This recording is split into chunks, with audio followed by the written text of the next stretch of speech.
It is a cold winter day. While everyone should be inside sipping some tea, they gather around the winter mansion. It seems something interesting is happening there. It turns out a servant is being beaten by his master. The people around all point at him, laughing and calling him names. They have long since disliked him, always acting as if he is his master's favorite. Turns out he is just a toy to her. The owner of the servant, Evelyn Winter, is done beating him. She drops the whip and warns him never to speak to her again. But the boy doesn't listen.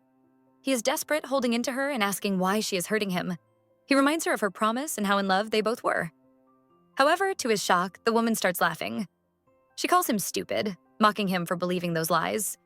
She might have liked him, but she doesn't need him anymore. Right now, he is just like dirt that keeps clinging to her. She warns him to remember his place and stay away from her.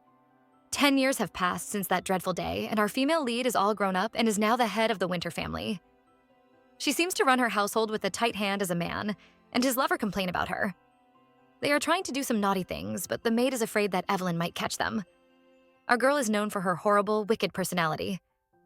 The man isn't bothered, but tells the maid to turn around. The girl thinks it is just his fetish, but the truth? He doesn't want to see her face. He likes her back and her blonde hair because they remind him of Evelyn Winter. Even as he gets intimate with the maid, he keeps staring at Evelyn's picture, promising to also have her one day. But unfortunately for him, that day never comes. The door opens, and Evelyn Winter steps in. And right now, she's angry. She shows no mercy for the two disgusting people and throws them out in the snow. Well, at least she's nice enough to give them two options. They can either choose to freeze to death in the snow or take the gun and shoot themselves. Of course, the two don't want to die. They keep begging Evelyn to change her mind. The man even tries to threaten her assistant Isaac, only to be kicked away. Evelyn is tired of their noisy behavior and decides to help them. Since they keep talking about her honor, then they should just die for the glory of Winterhouse. She even promises to make them a golden coffin. Such a nice lady. The lady raises her gun, making the couple run away. This psycho really wants to kill them. The two lovers are frustrated. They promise Evelyn her era is over. Her family name won't protect her for long. Evelyn shoots, but the bullet doesn't meet its mark, allowing those two to run away. Evelyn is disappointed. She tells Isaac to make sure the company focuses more on gun production. Evelyn is supposed to leave the castle today, but the sea is frozen. She tells Isaac to give the workers more coins for their trouble. Just then, the door opens and a tiny version of Evelyn steps out. What a cute little girl. She is Evelyn's daughter, Sherry. Evelyn isn't that scary around her daughter, even carrying her and apologizing for the noise. She tells Sherry there was a big bad wolf, but she scared it away. Our female lead seems to have issues with her leg. The maid reminds her to use her cane, but she refuses. Sherry is here to show her mother the flower she drew. The flower might not grow around here, but Evelyn has definitely seen it. The flower reminds her of a shy boy years ago, her personal servant. It is his first time away from her, but he spent it carving a flower for her. He seems afraid she might not like it. To his surprise, Evelyn calls it pretty, but isn't happy since there is no scent. The boy promises to bring her flowers one day, except that day never comes. The last time they meet, he is beaten badly by her and chased away. Evelyn wants to forget those memories. She warns her daughter never to draw this flower again. She is about to leave when a man suddenly rushes into the hall. It is a servant of the Winter family, and he has bad news for Evelyn. The man can barely breathe as he tells Evelyn they are in big trouble. Well, the Winter family is indeed in big trouble. All their ships in the north have been stopped and their goods seized. And it isn't only the north. All their other ships around the empire have also been stopped and seized. It seems the military is targeting them. We see a military carriage arriving at the Winter's mansion. A man steps down and the soldiers around all salute him. He seems to be a very important officer. Our girl has no idea the military has already arrived. She is still angry at them, wondering who gave them the authority to touch her family's ships. She is sure she hasn't done anything wrong to them. Her servant tells her everything was handled by the greatest war hero in their empire, Colonel Gillis Black. Well, our female lead has no idea who this man is. She wonders why he would target her family. Her servant tells her the worst news ever. The Winter family is being accused of supplying military weapons to an enemy country. He warns her to be careful of this colonel. Everyone knows he is just like a devil. Unfortunately, that devil is right outside their home. Gillis is here to send a greeting to Evelyn, except it isn't a friendly one. His soldiers rush into the mansion, holding everyone at gunpoint while the man himself strolls in. He even apologizes for dirtying Evelyn's front door since there was no time to clean his shoes. His words seem to be targeting Evelyn, and when she finally sees his face, she understands why. 10 years ago, she had beaten him until he was half dead and called him dirt. Back then, He had promised her she would always regret this moment for the rest of her life. Evelyn hadn't taken him seriously, but she should have, because the male servant she had despised back then has now become the strongest soldier in the Empire. The soldiers gather everyone in the Winter Mansion to the front hall. They have an announcement to make. The Winter family is under investigation. Their family is suspected of opening a sea route and supplying military weapons to enemy countries. Because of this, everyone in the Duke's mansion is under investigation. They must stay here until the soldiers discover the truth. If they leave, it will be considered treason. The servants are all scared and start complaining until Evelyn acts. She reminds them their words and actions are being watched. Any careless behavior will ruin the Duke's mansion. She goes upstairs, but she can see a man watching her from above. It is the man everyone fears, Gillis Black.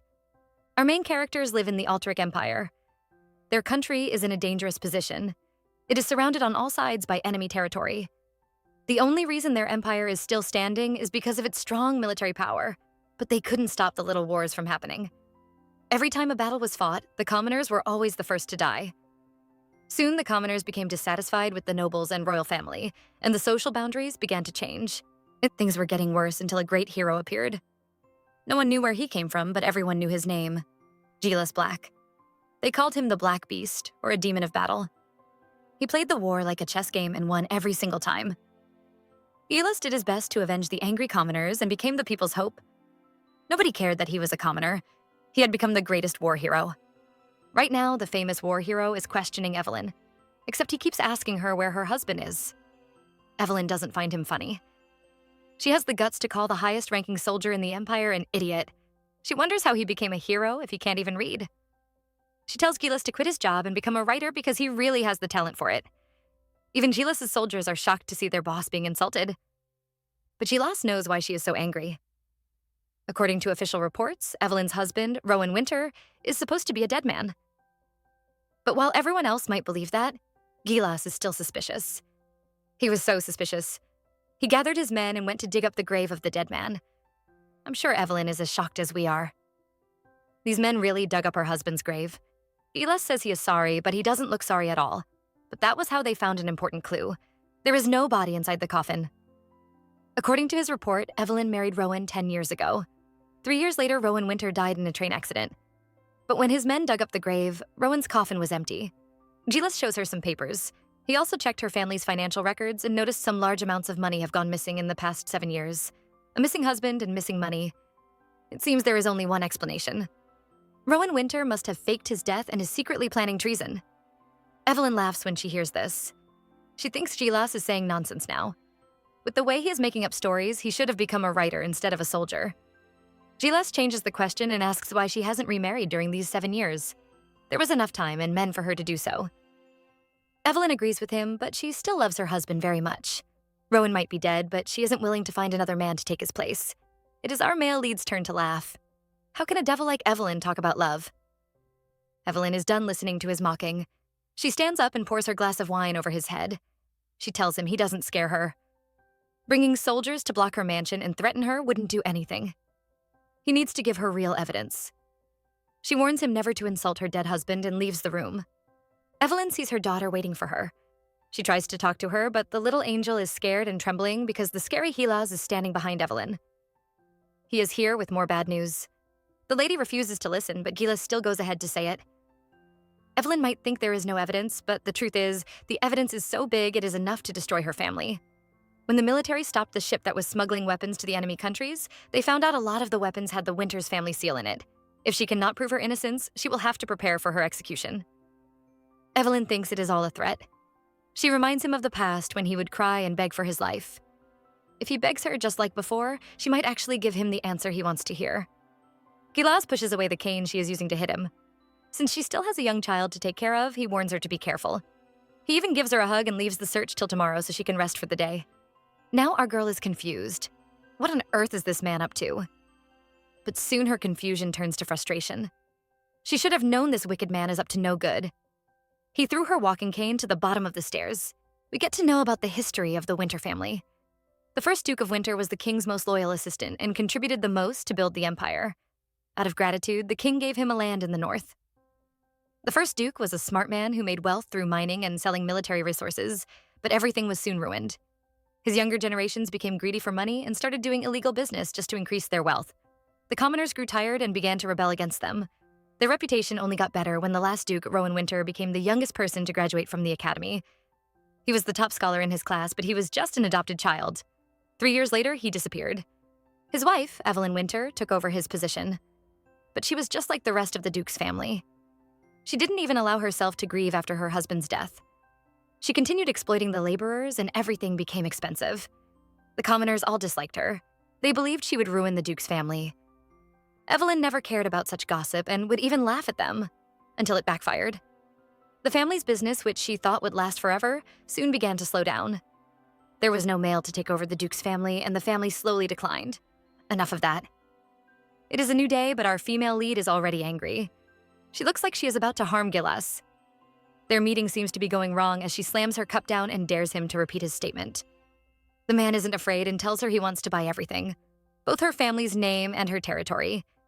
If she refuses, all her assets will be seized by the military, and she will no longer be in charge of the Duke's mansion. He advises her to just sell everything and live peacefully. But our girl is extremely stubborn. She arrogantly says she doesn't need his money, which makes Gillis laugh. Everyone knows her business has slowly been declining. Now that she has been accused of treason and supporting the enemy country, nobody will be willing to buy from her in the future. The only thing she can do now is to let go of the dukedom. But still, Evelyn refuses to sign the paper he gives her. Gillis warns her not to fight him because there is no way she will win. She should just accept her fate. Evelyn isn't a woman that gives up, especially when it is her enemy. Instead of letting Gillis win, she would go and beg the only person who can show her mercy, the king himself. Even Gillis, the great hero, will have to listen to the king. Evelyn tells Isaac to pack their bags. As soon as the sun rises, she's going to see the king and ask for his mercy. It is nighttime, but Evelyn is still annoyed. She remembers how arrogant Gillis was, saying she can't fight against him. It only makes her more determined never to let him take away anything from her. She is so busy abusing the man in her mind, she doesn't notice the little figure approaching. When the person finally touches her, she immediately slaps their hands away only to look up and see it is her daughter, Sherry. She feels guilty when she sees the little angel's sad face. The baby begins to cry, and Evelyn spends a long time comforting her until she falls asleep. Evelyn can finally have peace. This little baby is so troublesome, but it is because of her she makes up her mind to be strong. She won't allow anyone to take their home away from her. Evelyn hugs her daughter to sleep. The little baby wakes up and sees her mother has fallen asleep wearing such thin clothes. She knows her mother will be cold and goes off to find a blanket. But that is a big mistake because someone uses this opportunity to sneak in. Gillis is here to see Evelyn, but he doesn't expect to hear her calling her dead husband's name. He is annoyed, so he kicks her awake. He is here with a bowl of food for her because he noticed she didn't eat anything throughout the day. He doesn't want her to fall sick. It seems he has forgotten how stubborn Evelyn is. She refuses to eat because she thinks this is a bribe and tells him to take it away. But she's shocked because the next moment, the man starts touching her face. Gillis has no dirty thoughts. He is just worried she might be having a fever. When she was young, she developed a bad habit of always refusing meals whenever she is sick. His good intentions are wasted when the woman suddenly slaps his hands away and tells him to get out. She thinks he is just pretending and tells him to say what he is really here for. Does he want revenge? But Gillis mocks her. To him, she is currently a weak animal who isn't worthy of his revenge. For him to get his revenge against her, she must first have something worth ruining. Now Evelyn is about to faint from anger. When he tries to feed her some soup, she pushes him away. Gillis is finally annoyed and roughly forces her into the chair. He tells her to stop acting powerful when she is really weak. She pretends to be strong, yet she is planning to beg the king. He tells her he will have to feed her through other ways since she has thrown the spoon away. Evelyn probably thinks the man wants to feed it to her with his lips, but he forces the bowl into her mouth and doesn't care when the food pours all over her face. He warns her to stop being stubborn and to just accept her new fate. Gillis is trying to force the food into her mouth when he is suddenly attacked from behind. Someone is punching and kicking him. He has to look down to see who his attacker is. It is the little Sherry. The poor girl probably thinks she is fighting, but her attacks are really not doing anything. But her presence saves Evelyn. Gillis leaves the stubborn woman alone. He warns her to finish the remaining food. She will only become a burden to the whole family if she falls sick at this time. You all might not believe it, but there was once a time when Gillis and Evelyn's relationship was good. They were once master and servant, and even lovers. Once when they were younger, the two were stuck under the rain. Just a simple touch is enough to make the two lovers blush. Gillis wants her to stay back while he finds someone to help them, But Evelyn refuses. She claims she is afraid of being alone in the forest and asks him to stay with her. He is worried she might catch a cold, but Evelyn is sure she won't. After all, his body is hot enough to keep her warm. The young Gillis is too shy to look her in the face, but Evelyn wants him to. She wonders just how handsome he would look without his long hair covering his face. Her words make the boy so nervous he wants to run away. But the girl stops him and orders him to stay by her side. She reminds him he is the only thing she has. Her words make him weak, and he gives in to her. Under the rain, the two share a long and perfect kiss. But that foolish and beautiful man is no longer hers. Back to the present. It is the next day after that incident, and Evelyn is met with more troubles. Who would have guessed her carriage would suddenly spoil overnight? The driver is about to cry as he promises her the carriage was okay. He checked it last night and everything was working fine. But this morning, they found a part of it destroyed. Now Evelyn's plan to head to the royal castle and beg the king for help is ruined. And now the Gillis offers for them to share his carriage since he is also going to the capital, but Evelyn refuses. She would rather wait for 3 extra hours until the carriage is fixed than ride with him. Gillis is tired of this stubborn woman. He doesn't argue with her and just directly carries her into his carriage. He warns her to stop struggling since there are a lot of people watching. Evelyn can't control her anger anymore and slaps him. Gillis soldiers almost get a heart attack watching this woman scold and hit their boss. The man himself doesn't do anything to her and just throws her into the carriage. Evelyn is beginning to wonder if this is really the man she knew. He doesn't bother with her. Secretly, he is happy. She isn't as weak as before and can even cause trouble. It seems the food he fed her last night paid off. And then the journey begins, but Evelyn isn't done causing trouble. She says she wants to throw up, and the man advises her to do it outside. Evelyn thinks he is worried about his carriage getting dirty. It annoys her, and she tells him he looks like a dog. She reminds him of the times when he couldn't even look at her directly. She even kicks the box at his feet. But no matter what she says to provoke him, the man doesn't get angry. Evelyn is frustrated because he is different from the man she remembers. He no longer resembles the boy she fell in love with back then. Those words hurt Gillis badly. He remembers the last time he met her, the day she almost beat him to death. Back then, he had no idea what he did to annoy her, but he loved her too much. So he abandoned his pride and knelt down, crying and begging her not to leave him. He was willing to do anything to stop her from abandoning him. But she was extremely ruthless, warning him to leave the mansion and never to show his face again. Gillis thought she was angry because he held another lady's hand. He tried to explain to her what happened, but Evelyn didn't listen. She slapped him so hard, he started to bleed. And Gillis remembers those moments right now, and it makes him angry. When Evelyn tries to touch him, he pushes her away, thinking she wants to hurt him again. He tells her she has no right to say he has changed. They arrive at the royal castle, and he gets off. He has no intentions of talking about what happened back then. To him, their past is just a dirty old story that disgusts him. The two head into the castle, but they have no idea someone is watching them. Hidden above the castle, a man is admiring Evelyn. It is Victor Altrich, the second candidate for the throne. It has been 7 years since he last saw her at her husband's funeral, and now she has finally shown her face. The man admires how beautiful she looks. She might be a widow, but she is still stunning. The man makes up his mind. Since she has come into his hands, he is never going to let her go. Victor rushes out to greet Evelyn. He looks happy to see her, but Evelyn isn't. She is just respectful, greeting him and apologizing for disturbing him with her matters. Of course, Victor isn't bothered. He even shows concern, asking about how her journey was. He offers to get her some warm tea to drink. Evelyn has no time for this. She pushes Victor away and tells him her first mission is to explain the misunderstanding. Evelyn wants to see the king, but Victor refuses to let her in. He tells her the emperor is sick. Right now, the king can't even get out of bed.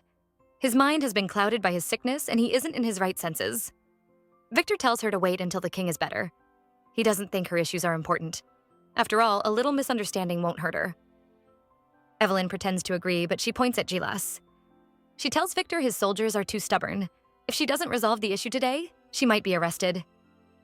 Victor tells her not to blame Gillis because he has always been this way. He just takes his job too seriously. He introduces the colonel to her as his savior. Victor was injured during a battle and would have died if Gillis hadn't saved him. It took Victor a lot of time to convince Gillis to join the military unit and quit being a mercenary. Victor praises Gillis, calling him unmatched in chasing down and destroying his enemies. He's afraid Gillis might have considered her an enemy and behaved rudely to her. Well, yes, he has. But Evelyn can't say it, so she pretends to be pleased with him. In fact, the whole time he was with her, it felt like she was walking on clouds. She pretends to clean away some tears because of Gillis's sweet behavior. Evelyn is allowed to see the king. Before she leaves, Victor starts confessing his love. He tells her to rely on him if she needs help. It is time for her to forget her dead husband and start over. The lady asks if that was why he killed her husband. Victor is shocked and can't say anything. Evelyn tells him she was only joking and leaves. She goes to see the king, who is actually happy to see her. It seems the king is really sick because his hands look sore and discolored. Evelyn apologizes for not coming to see him sooner. Over at the Archduke's side, he is throwing a tantrum because Evelyn ignored him. He keeps insulting her. He hates seeing that proud look in her face. While the man is crashing out, Gillis is quietly drinking wine. He is already used to Evelyn's arrogant behavior. It turns out Gillis isn't the only one searching for Rowan. Victor also believes the former duke is still alive. It is the king's first time talking to Evelyn since her husband's funeral. He feels sad about Rowan's death. The man was so talented, everyone thought he would lead their country into glory. Unfortunately, he died. Just like Evelyn, the king also thinks it was Victor who killed her husband. Rowan and Victor were attending the same academy. The king believes Victor might have been jealous of Rowan. The Archduke has always been a greedy man. Seeing another person taking the top position and becoming the most popular person in the academy, he must have hated Rowan and treated him like an enemy. The emperor is sure Evelyn's current problems were also caused by Victor. The man is trying to get her support by threatening her and forcing her to marry him. There is no way she can defeat him on her own. The king doesn't support Victor's actions and decides to help her. Just because Rowan isn't here doesn't mean the Winter family can be destroyed. Victor believes Rowan is alive and orders Gillis to find him. He won't even mind if he is dead. He wants Gillis to bring the body to him so he can destroy it in front of Evelyn and watch her proud face crumble. He threatens Gillis to do the job well. Since he was the one who raised Gillis, he can also destroy him. Victor offers to give Gillis Rowan's picture, but he refuses. The colonel doesn't need any pictures because he already knows what Rowan looks like. In fact, he recognizes the man's face so well it hurt his eyes. After all, he was the one who painted Rowan in Evelyn's wedding picture. While Evelyn begs the king to give her one more chance to show her loyalty, Gillis also promises to find Rowan at all costs. Evelyn is done with her meeting with the king, but she comes out to see a crowd waiting for her. Victor has gathered the nobles. He uses this chance to invite her to have dinner with him and offers to take her home himself. Evelyn knows this is just Victor's plan to get her to his side. He was born a concubine's son, but he has always been desperate for power. He isn't content with being just an archduke and plans to take the throne. Right now, he is already in control of the military. He actually has enough power and ability to achieve his ambition. But there is one thing stopping him: bloodline. In Altrich, the nobles care very much about their bloodline. As a concubine's son, there is no way Victor can gain the support of the nobles. That is why he needs Evelyn. He has gathered the nobles today. If Evelyn agrees to go with him, she is announcing that she is accepting his proposal. Evelyn doesn't want that, but she is surrounded and seems to have no choice. Just then, someone rushes in, scolding Victor. It is Joshua Altrich, the first candidate for the throne. He accuses his uncle of intimidating Evelyn, asking if he isn't ashamed. Victor isn't happy to see his rival. He tells the young boy he is supposed to be in the academy, but Joshua doesn't care. He is here for another important matter. Or rather, person. Just one look at Evelyn and he starts to blush. Evelyn is delighted to see him, not expecting him to remember her. Well, Joshua is her fanboy. He is concerned about Evelyn after hearing what happened to her. Victor tries to chase him away, but Evelyn stops him. She mocks Victor and tells him Joshua will be graduating at the top of his class. In Altrich, scholars have always been the pillar of the country. She praises the poor boy so much, he becomes shy. He tells her he wants to become as wonderful as her dead husband. Evelyn decides to ask Joshua for help. She needs a carriage to go back home. She tells him a pack of wolves appeared and attacked her. Since she has no carriage and the road is dangerous, she needs someone to escort her back to her castle. The three men are surprised to hear her say this. While Gillis and Victor are annoyed, Joshua is happy and agrees to go with her. Evelyn immediately thanks him. To return this favor, she gives him a promise. As long as Altrich still stands, the Winter family will always be loyal to Joshua. They will never let anything harm him. The people around are impressed by Evelyn. They all know the Archduke was trying to force her to his side. Not only did she destroy his plans, she even insulted him too. Even Gillis laughs at the Archduke. Victor is angry. He accuses her of seducing the king and still going after such a young boy. He calls her shameless. Evelyn isn't annoyed by his words.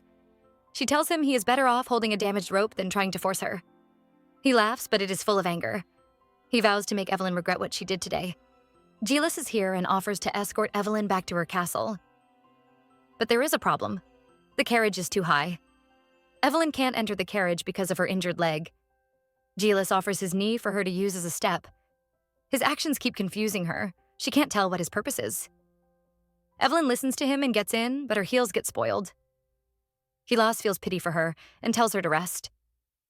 Evelyn doesn't want his fake pity. She finds it disgusting to see him pretending like he cares. Gillis doesn't care what she thinks. He is really happy to know that she is getting better and even thanks God for her life. The woman is confused, but she knows she can't show any weakness. She tells him she doesn't want to see him again and warns him to avoid her. The carriage leaves and Gillis' assistant appears. He notices how happy Gillis looks. Our male lead is indeed happy. Back then, Evelyn had always taught him how to hunt. The joy of hunting is when the prey gives up running away and decides to fight back. Evelyn is now his prey. Gillis is really happy to see her healthy. He is glad she has a husband and child that she loves and even a reputation to protect. He is happy that she still has all those things, because he is going to make sure she loses everything. When Evelyn left him, Gillis realized how insignificant and useless he really was to her. This time, he is going to use everything she taught him to make her suffer. Days have passed, and Evelyn seems to have accepted an impossible task. She has to rebuild the Brington Railway project. Even her assistant Isaac seems to think it is impossible. The Brington Project is a bridge that connects Altrich to Barrington, a land with a large mine. Rowan Winter came up with the idea of the Brington Project. Back then, he wanted to help his country expand their trade by building a railroad over the sea. At first, he was successful. Not many people believed him, but he managed to build the bridge. Everything was going fine until the day of the opening ceremony when a train exploded. It might have been a technical mistake or even a plan from his enemies, but the construction of the bridge was stopped. And now Evelyn is expected to rebuild that bridge. Isaac is worried they might be attacked by other countries or a mistake would appear in the design. Either way, he thinks they are going to fail. Evelyn thinks there is no problem with the design. She doesn't have a choice. To get out of trouble, she had promised the king she would help Joshua become the king. If she, the person representing the nobles, supported Joshua, then the rest of them would surely follow. But her family has become too weak. All she has are churches supporting her. To strengthen her position and make Joshua king, she needs something stronger. And that is the Brington Project. Evelyn promised the king she would spread their business to other countries. Now, she has no choice but to fulfill that promise. The fate of their family depends on it. The two are interrupted when someone shows up. Gillis Black is here and he scolds them for trespassing. He wants to see their entry permit. Evelyn is tired of this annoying man. She tells him he is the one shamelessly interfering in their business. He doesn't believe her and asks her to leave. Evelyn finally explains this is a national project that the king specially gave her. If anyone has to leave, it should be Gillis. Evelyn orders Isaac to return home with the blueprints. Gillis also sends his assistant away so they can have a private talk. Gillis is worried about her since this place is very dangerous. He keeps showing affection, which makes Evelyn confused. Even though she treated him like dirt, he still cares for her. He is nothing like Victor, who will make sure he destroys her winter family. But Evelyn has no time for such useless feelings. She has more things to worry about, like making sure the business her dead husband left behind doesn't crumble. Our female lead really misses her husband. When he was alive, he was always concerned about Altrich and trying to find ways to expand the country's market. He would always tell her how important Brington Bridge is to the country. The woman is busy thinking about her dead husband, so she doesn't notice that danger is near. A part of the bridge is about to fall on her head. Thankfully, Gillis notices and quickly saves her. But her injured foot is still soaked by the icy water. Gillis is afraid her leg injury might become worse, but Evelyn pushes him away. She doesn't want him showing her concern. Gillis thinks she is too stubborn. If she continues, her toes might have to be cut off. Evelyn is annoyed and tells him he needs to cut his ears since he doesn't listen. She can't even stand on her own, but keeps insisting she doesn't need help. Gillis can't watch her anymore. He helps her stand and then drags her away. There is a snowstorm coming. The two decide to hide in a shed until the snowstorm stops. When Evelyn sees the shed, she instantly remembers the past. This was where she and Gillis used to spend their time. It was in that shed the two of them first became intimate. Now what will happen when the former lovers are stuck together in such a familiar place? The former lovers are stuck in the shed together because of the snowstorm, but they don't speak to each other. Gillis tries to make the place more comfortable and goes looking for some firewood, while Evelyn keeps thinking of the past. This place is still the same as the one in her memory. No matter how hard she tries to forget, she keeps remembering the past. Gillis makes a fire and tells Evelyn to move closer so she can dry her clothes. Evelyn is sure he must have been in a situation like this before. He reminds her he is a soldier, which makes her laugh. Who would have known the kid with a carving knife would become a soldier? Gillis starts acting affectionate. He plays with her hair, which makes Evelyn nervous. She tells him she can walk back to the mansion alone. The man refuses. If he lets her go, she is going to end up freezing to death out there. Evelyn thinks Victor will be happy to see her dead. Gillis doesn't agree. The Archduke will find her death very boring. Everything seems to be going well until Gillis starts asking about her husband. Maybe it is because they are in a familiar place, but Gillis can't control his feelings anymore. He still can't believe Evelyn is truly in love with her husband. He dislikes Rowan Winter and doesn't think he loves Evelyn. The man disappeared and left behind such a huge mess for her. A man who loves her wouldn't put her in danger like this. His words make Evelyn furious. She hates how everyone keeps thinking her husband is alive and hiding somewhere.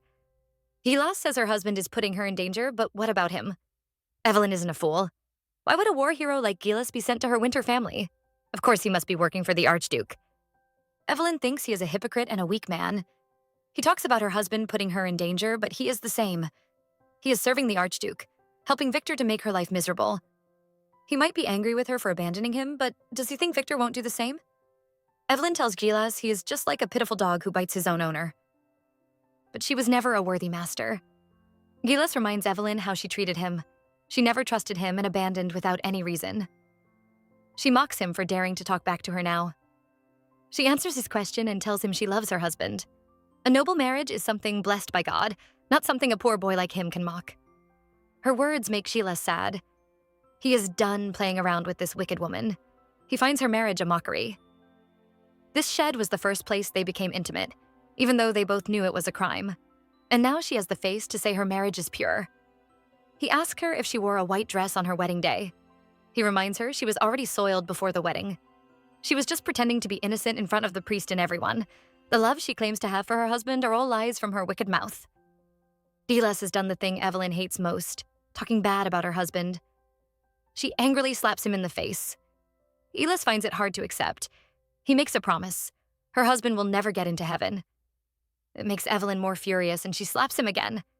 She tells him his current behavior is very dirty. He has to move forward from their dirty past and stop being so disgusting. Evelyn was really harsh with her slap. Gillis's mouth is bleeding. He wipes off the blood and rubs it all over Evelyn's lips. This isn't over. He promises to show her how dirty he can really be. Evelyn can't control her anger anymore. She starts to strangle Gillis. She has made up her mind to kill this annoying man. Gillis wonders how her husband must feel seeing his wife fighting like this. Evelyn doesn't know, but she is determined to kill Gillis. When he is dead and in the afterlife, he can ask her husband. But Gillis won't allow his greatest enemy kill him so easily. He tells her it isn't his time to die. Who knows? It might just be Evelyn's turn because Gillis pulls out a gun and points it right at her face. A little flashback to Gillis's past. Back then, after hearing about her marriage and being forced to paint her wedding picture, all he wanted to do was run away. Everything would have been fine if he disappeared, but Evelyn stopped him. She insisted he stay with her, begging him to be by her side forever.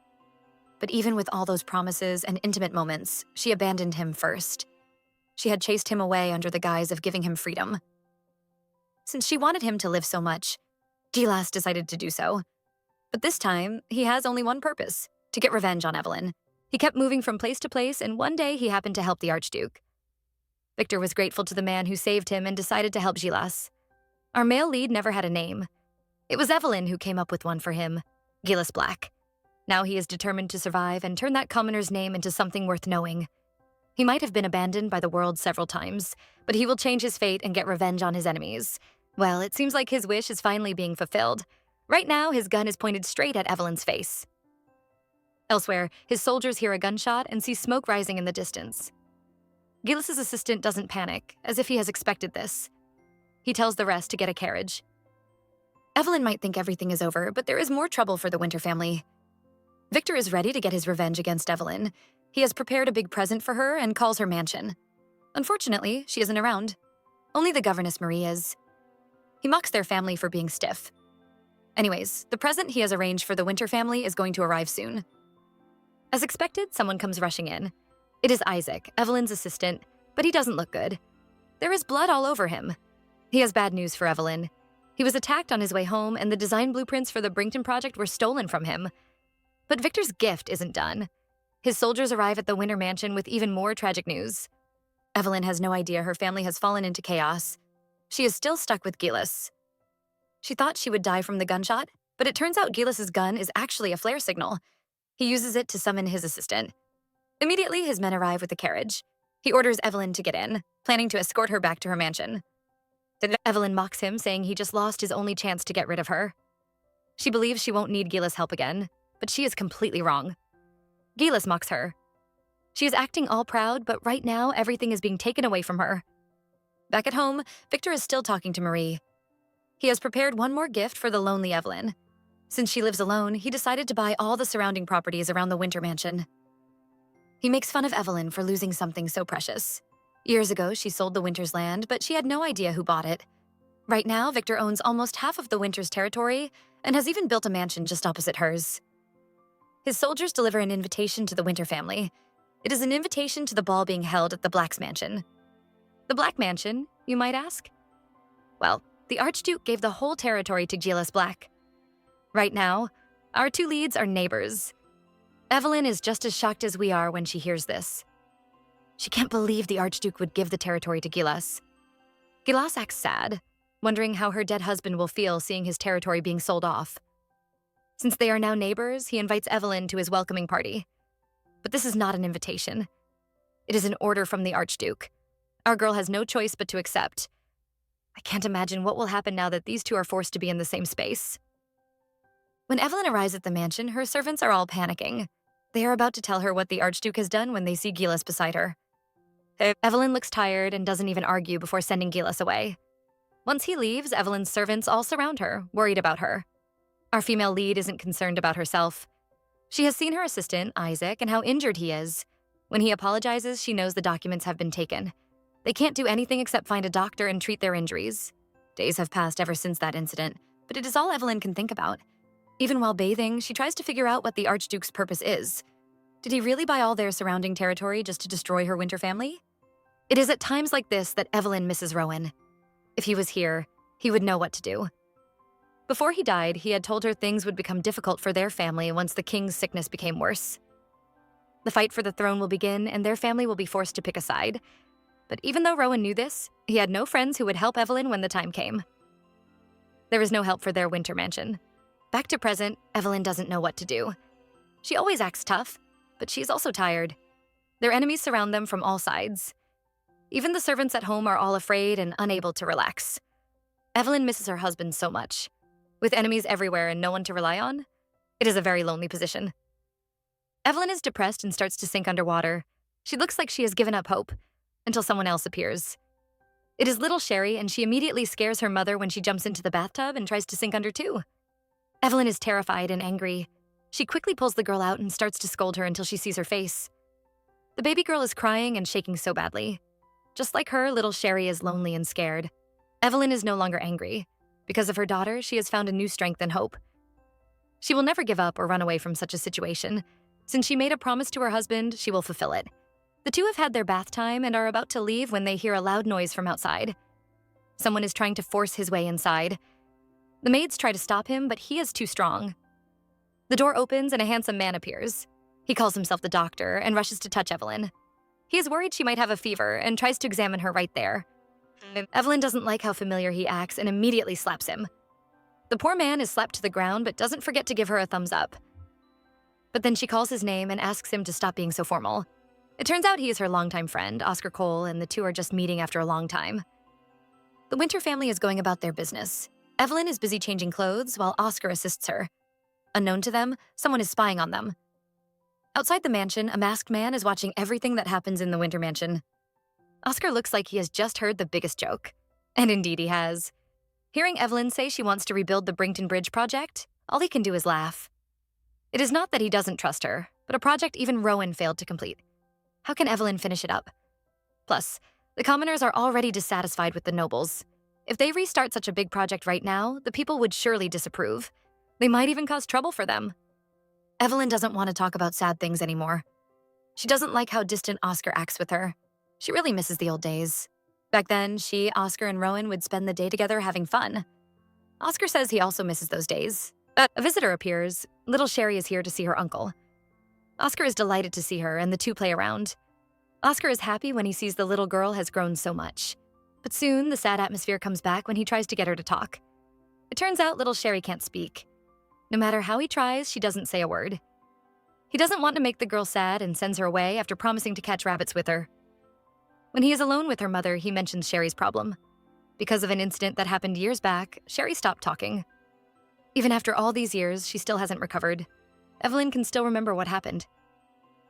She was so terrified that day. Her daughter had been kidnapped by a criminal, and he had even raised a knife at her. It was Rowan Winter who appeared and saved Sherry. If not, she doesn't know what would have happened. Just thinking about it makes Evelyn dizzy, and she drops her cup. Oscar is worried. From how weak she looks, he is sure she hasn't been sleeping and eating properly. But Evelyn isn't bothered about that. Remembering Gillis' strict face, she tells Oscar she has a favor to beg him for. Somewhere else, little Sherry is enjoying her day. She strolls around the mansion and sees a little rabbit. Like all little children, she imagines how happy her mother and Oscar would be when she catches the rabbit and brings it back to them. Just thinking about it makes her happy. The little girl has a new goal: chase the rabbit. But before she can catch it, someone else does. There is a gunshot, and the rabbit is killed right before Sherry's eyes. Even worse, a masked man appears before the girl, asking if she remembers him. Evelyn has no idea her daughter is in danger. She is explaining their current situation to Oscar. Right now, he is the only person she can still trust.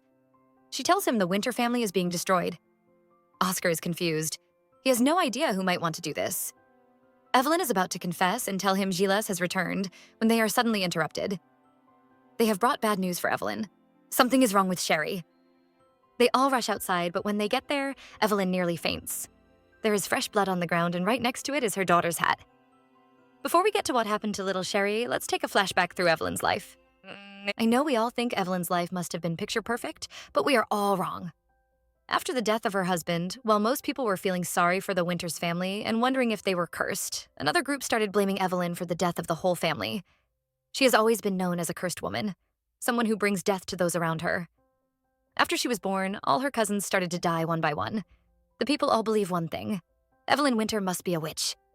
Our girl has heard those rumors and also believes something is wrong with her. She hides away from everyone, too depressed to show herself. She is even ready to die. But it is in that darkness that her savior appears. Someone comes looking for her. Evelyn has no idea it is her daughter. She thinks it is one of the servants and feels sad since her orders were disobeyed. No one wants to respect a witch like her. She tells the newcomer to go away. She is worried she might also cause this person's death. She really believes she is cursed.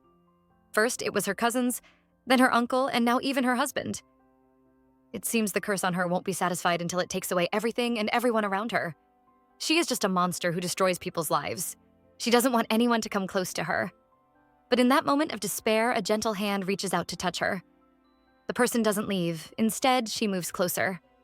Little Sherry might not know, but it was those hands that gave Evelyn the strength to go on with life. Those hands seemed to tell her even monsters didn't deserve to cry. And her daughter's eyes? They were filled with love, reminding Evelyn of the days when she was in love and her life was good. Ever since that day, Sherry became the only light left in Evelyn's life. She gave Evelyn a purpose. When she thought her life was over, her daughter gave her another reason to live. And right now, her light has been taken from her. The servants in the mansion are all worried. Guards have been sent to search everywhere, but it doesn't look good. For the person to sneak in without being noticed, it means he must be familiar with their mansion. But Evelyn isn't listening to them. She suddenly notices something across the river. It looks like her daughter. And she is standing next to Rowan. Evelyn ignores everyone who tells her it is dangerous and rushes into the icy river. Right now, she doesn't care about her injuries. She needs to get her daughter back. But she is too late. The two are about to disappear. With no choice, Evelyn kneels and begs. She begs Rowan not to take Sherry away because the little girl is all she has left. She is sure her husband hates her, but instead of taking their daughter, he should take her instead. Evelyn is crying and begging, but everything is just her illusion. It isn't Rowan Winter standing there. It is Gillis Black, and he has a precious present with him. He opens his coat, and there she is. Little Sherry is hidden there, safe from the cold and danger. This time, Gillis has really saved Evelyn. A suspicious man was about to take Sherry away. Thankfully, Gillis and his men were out hunting and managed to save Sherry. But they couldn't stop the man from running away. Evelyn doesn't care about all that right now. All she cares about is that her daughter is safe. The mother and child hug each other while crying. For the first time, Evelyn Winter swallows her pride. When Gillis mentions how his hunting has been ruined, she actually says he owes him. She plans to repay him back this time and offers for him to visit her mansion. Gillis agrees. Everything is settled until the noisemaker appears. Oscar is here, and the first thing he does is scold Evelyn for jumping into the cold river with her weak body. He walks past Gillis, but when he realizes who he is, he turns around in shock. He knows this man. Back then, it wasn't only the three spending time together, there was also a fourth person present, their personal painter, Gillis Black. Everyone returns to the Winters mansion, but the atmosphere is very stressful. Even the maid starts sweating in fear. Oscar and Evelyn sit together. Honestly, if Oscar opens his eyes any wider, they would probably fall off. He keeps staring at Gillis like he is some strange creature. He doubts this soldier is the painter from before, until he calls his name and Gillis answers. The little puppy is happy to finally see another person he knows. The two men start chatting. Before they get distracted, Evelyn interrupts them.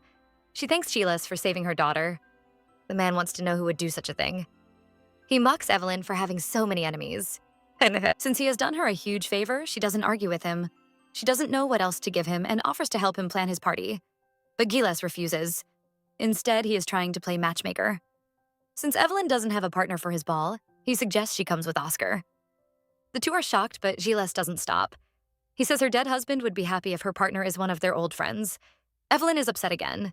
She scolds Gillis for being so rude. She reminds him they are from different social status. He has no right to speak to her that way. Gillis apologizes, but we can tell he doesn't mean it. He mocks Evelyn for caring about such superficial things like learning how to talk. While the soldiers are out in the battlefield risking their lives, the nobles sit around learning manners and cultures. Since Evelyn wants to repay him, he asks her to give him a guest room. A snowstorm has started again, and Gillis plans to spend the night in the Winters mansion. Back in his room, Oscar is still feeling nervous. You can't blame him. The atmosphere between those two is so weird. He wonders what happened between them after he left Altrich. He still can't believe the servant who used to work for them is now a colonel. It is really surprising. But he can't understand why Evelyn and Gillis seem to hate each other now. Even back then, it was clear to everyone that the master and servant were really close. Oscar seems to have realized something that makes him shocked. Alone in her room, Evelyn is sick once again. She tries to ring the bell to call somebody, but she doesn't want to burden them.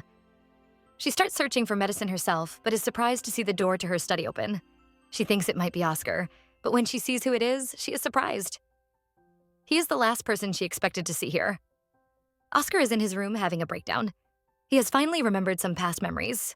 Back then, he was sure he saw Gillis kiss Evelyn while she was asleep. That was not the look of a servant towards his master. The exposed servant is standing in the dark in Evelyn's study, staring at her wedding picture. When Evelyn opens the door, she is surprised to see him. She never expected it to be Gillis, and immediately asks what he is looking for. Gillis doesn't say anything and just compliments the painting. Evelyn isn't happy with his behavior. She mocks him for walking around someone else's house at night, calling him a rude guest.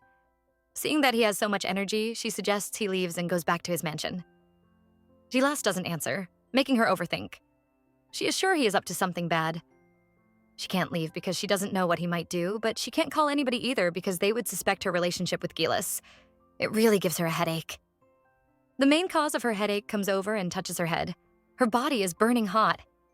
He tells Evelyn to call her doctor, but she refuses. Gillis is jealous and asks if Oscar's skill is so bad or if he interrupted her secret meeting with him. This man sure knows how to make her angry. She stands up to attack him, but her head hurts just too much. She can't argue and just tells him he is wrong. He keeps talking about it, but she refuses to answer anymore. Gillis decides to drink while Evelyn just sips her water. It might be the sickness, but Evelyn starts imagining some very naughty things. She tries to cool down by drinking some cold water, but ends up taking Gillis' glass of wine. Immediately, she starts coughing. She says her throat is burning, making Gillis pour another cup of water. He feeds it to her gently while complaining of how delicate she is. Whether in the past or now, she seems to require a lot of attention. He wants to know if she is okay, but unfortunately, Evelyn is drunk. She thinks she is still in the past and reaches out to hold his face. He tries to push her away, but she pushes herself into his arms and falls asleep. Gillis doesn't know what to do with this woman. He leaves her on the couch covered up with a blanket. He plans to leave, but he sees someone walking around outside. This isn't a good time. More shocking, the woman who should be sleeping suddenly grabs him from behind. She keeps complaining of being cold and Gillis can't say no to her, so he decides to stay. Now the two are stuck together in a dark room. Evelyn is dreaming. In her dream, she catches a red fox. She plans to use its skin to make a scarf, but decides to give Gillis. It would look better on him. She goes searching for her lover to show off the fox she caught, but the fox suddenly turns into the head of her uncle. Evelyn is terrified, especially when the head starts to speak. He blames her for being a curse. He took her in out of pity, but now they are all dead because of her. Evelyn is panicking as she tries to prove her innocence. She is suffering until someone appears to help her. It is Rowan. He picks her up and promises to protect her from now on. Evelyn is happy until she sees Gillis. He is walking away from her. She keeps shouting his name until she wakes up. Evelyn doesn't know if she is still dreaming, because she is currently sleeping on Gillis's lap. The man isn't bothered and continues reading a book. Evelyn is afraid she might have revealed her secret, but he promises her she didn't say anything. He finds a wet rag and puts it on her head, pushing her into his lap again. He wants her to rest more so her fever can completely vanish. Evelyn is worried about what would happen if the servants see them. Gillis tells her not to worry about that. He has a way to leave without anyone noticing. All he wants her to do now is rest. Evelyn is confused again. She has no idea what this man is thinking. Is he feeling pity towards her because she is sick? Or is he just pretending, waiting for the right moment to destroy her and the Winter family? Evelyn doesn't know if it is because she is drunk. She is clearly lying on her enemy's lap, so why does it feel so peaceful? Just like he promised, the next morning, Gillis is gone when Evelyn wakes up. She rushes to the window from where she can see him leaving. Right now, the man is troubled. Last night, when Evelyn asked if she said anything in her sleep, he lied and said no. But truthfully, she had clung to him like a child. When he wants to leave and call a servant for her, she immediately hugs him and almost kisses him. It is finally the day of Gillis' celebration banquet, and the place is filled. Gillis invites his fellow commoners, and they are all surprised to see so many famous people walking around. The Archduke might be powerful, but not enough to invite so many important people. At this rate, Gillis' ball is bigger and more impressive than the balls held by some nobles. A man runs around trying to speak to the ladies. Behind his back, the commoners all mock him. He calls himself a nobleman, yet he runs around trying to borrow money from people to cover his gambling debts. Count Theodore has really disgraced the nobles. The commoners make fun of him. They no longer believe in social status. There isn't much difference between the nobles and the commoners now. What matters is making good money. The main character of today's banquet has arrived, and as always, Gillis Black looks handsome. He stands in a corner all alone until the Archduke arrives. Victor is impressed by Gillis and praises him for preparing such an impressive banquet. He drags our male lead out of his hiding spot and into the ball. He points to the people gossiping about Gillis, asking the soldier how he feels to have stolen the hearts of all the women present. Except these women are not the ones he wants. When the Archduke is distracted, he looks around, but he doesn't see the person he is searching for. He can only stare out the window at the mansion across. At the Winter Mansion, the servants are about to faint. The arrival time for the banquet is almost up, yet their mistress refuses to get ready. They urge her to get dressed, but Evelyn says she doesn't like any of the clothes prepared.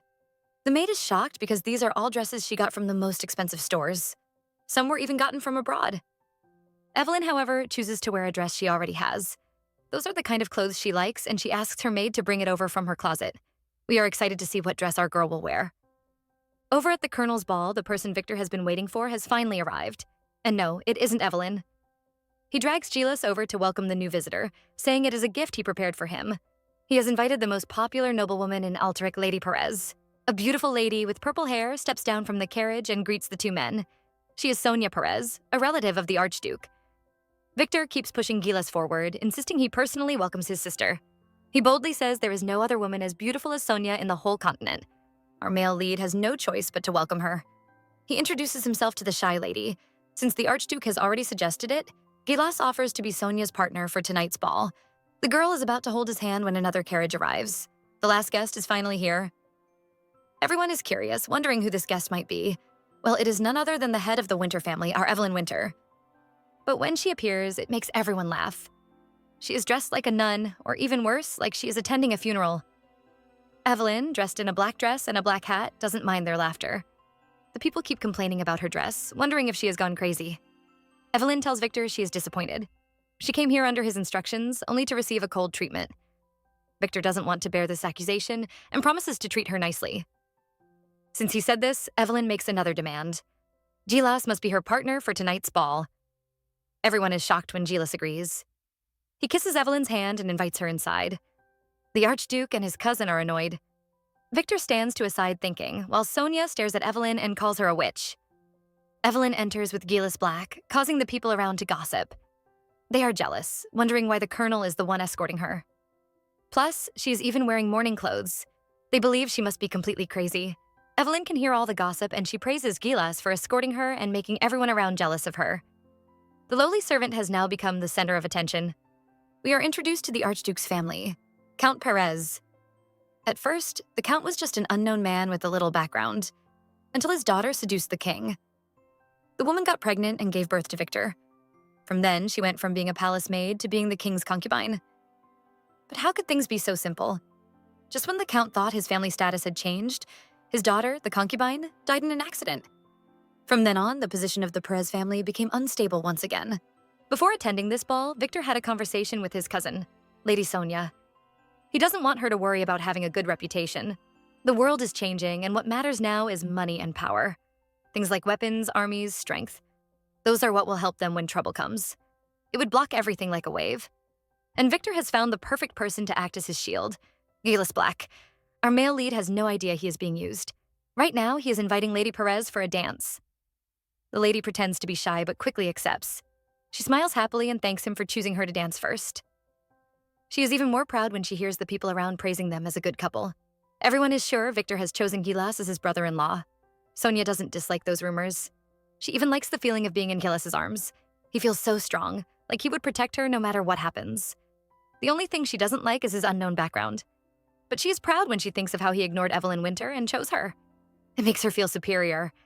Evelyn has no idea someone is comparing herself to her. She is sitting alone because this ball is too boring.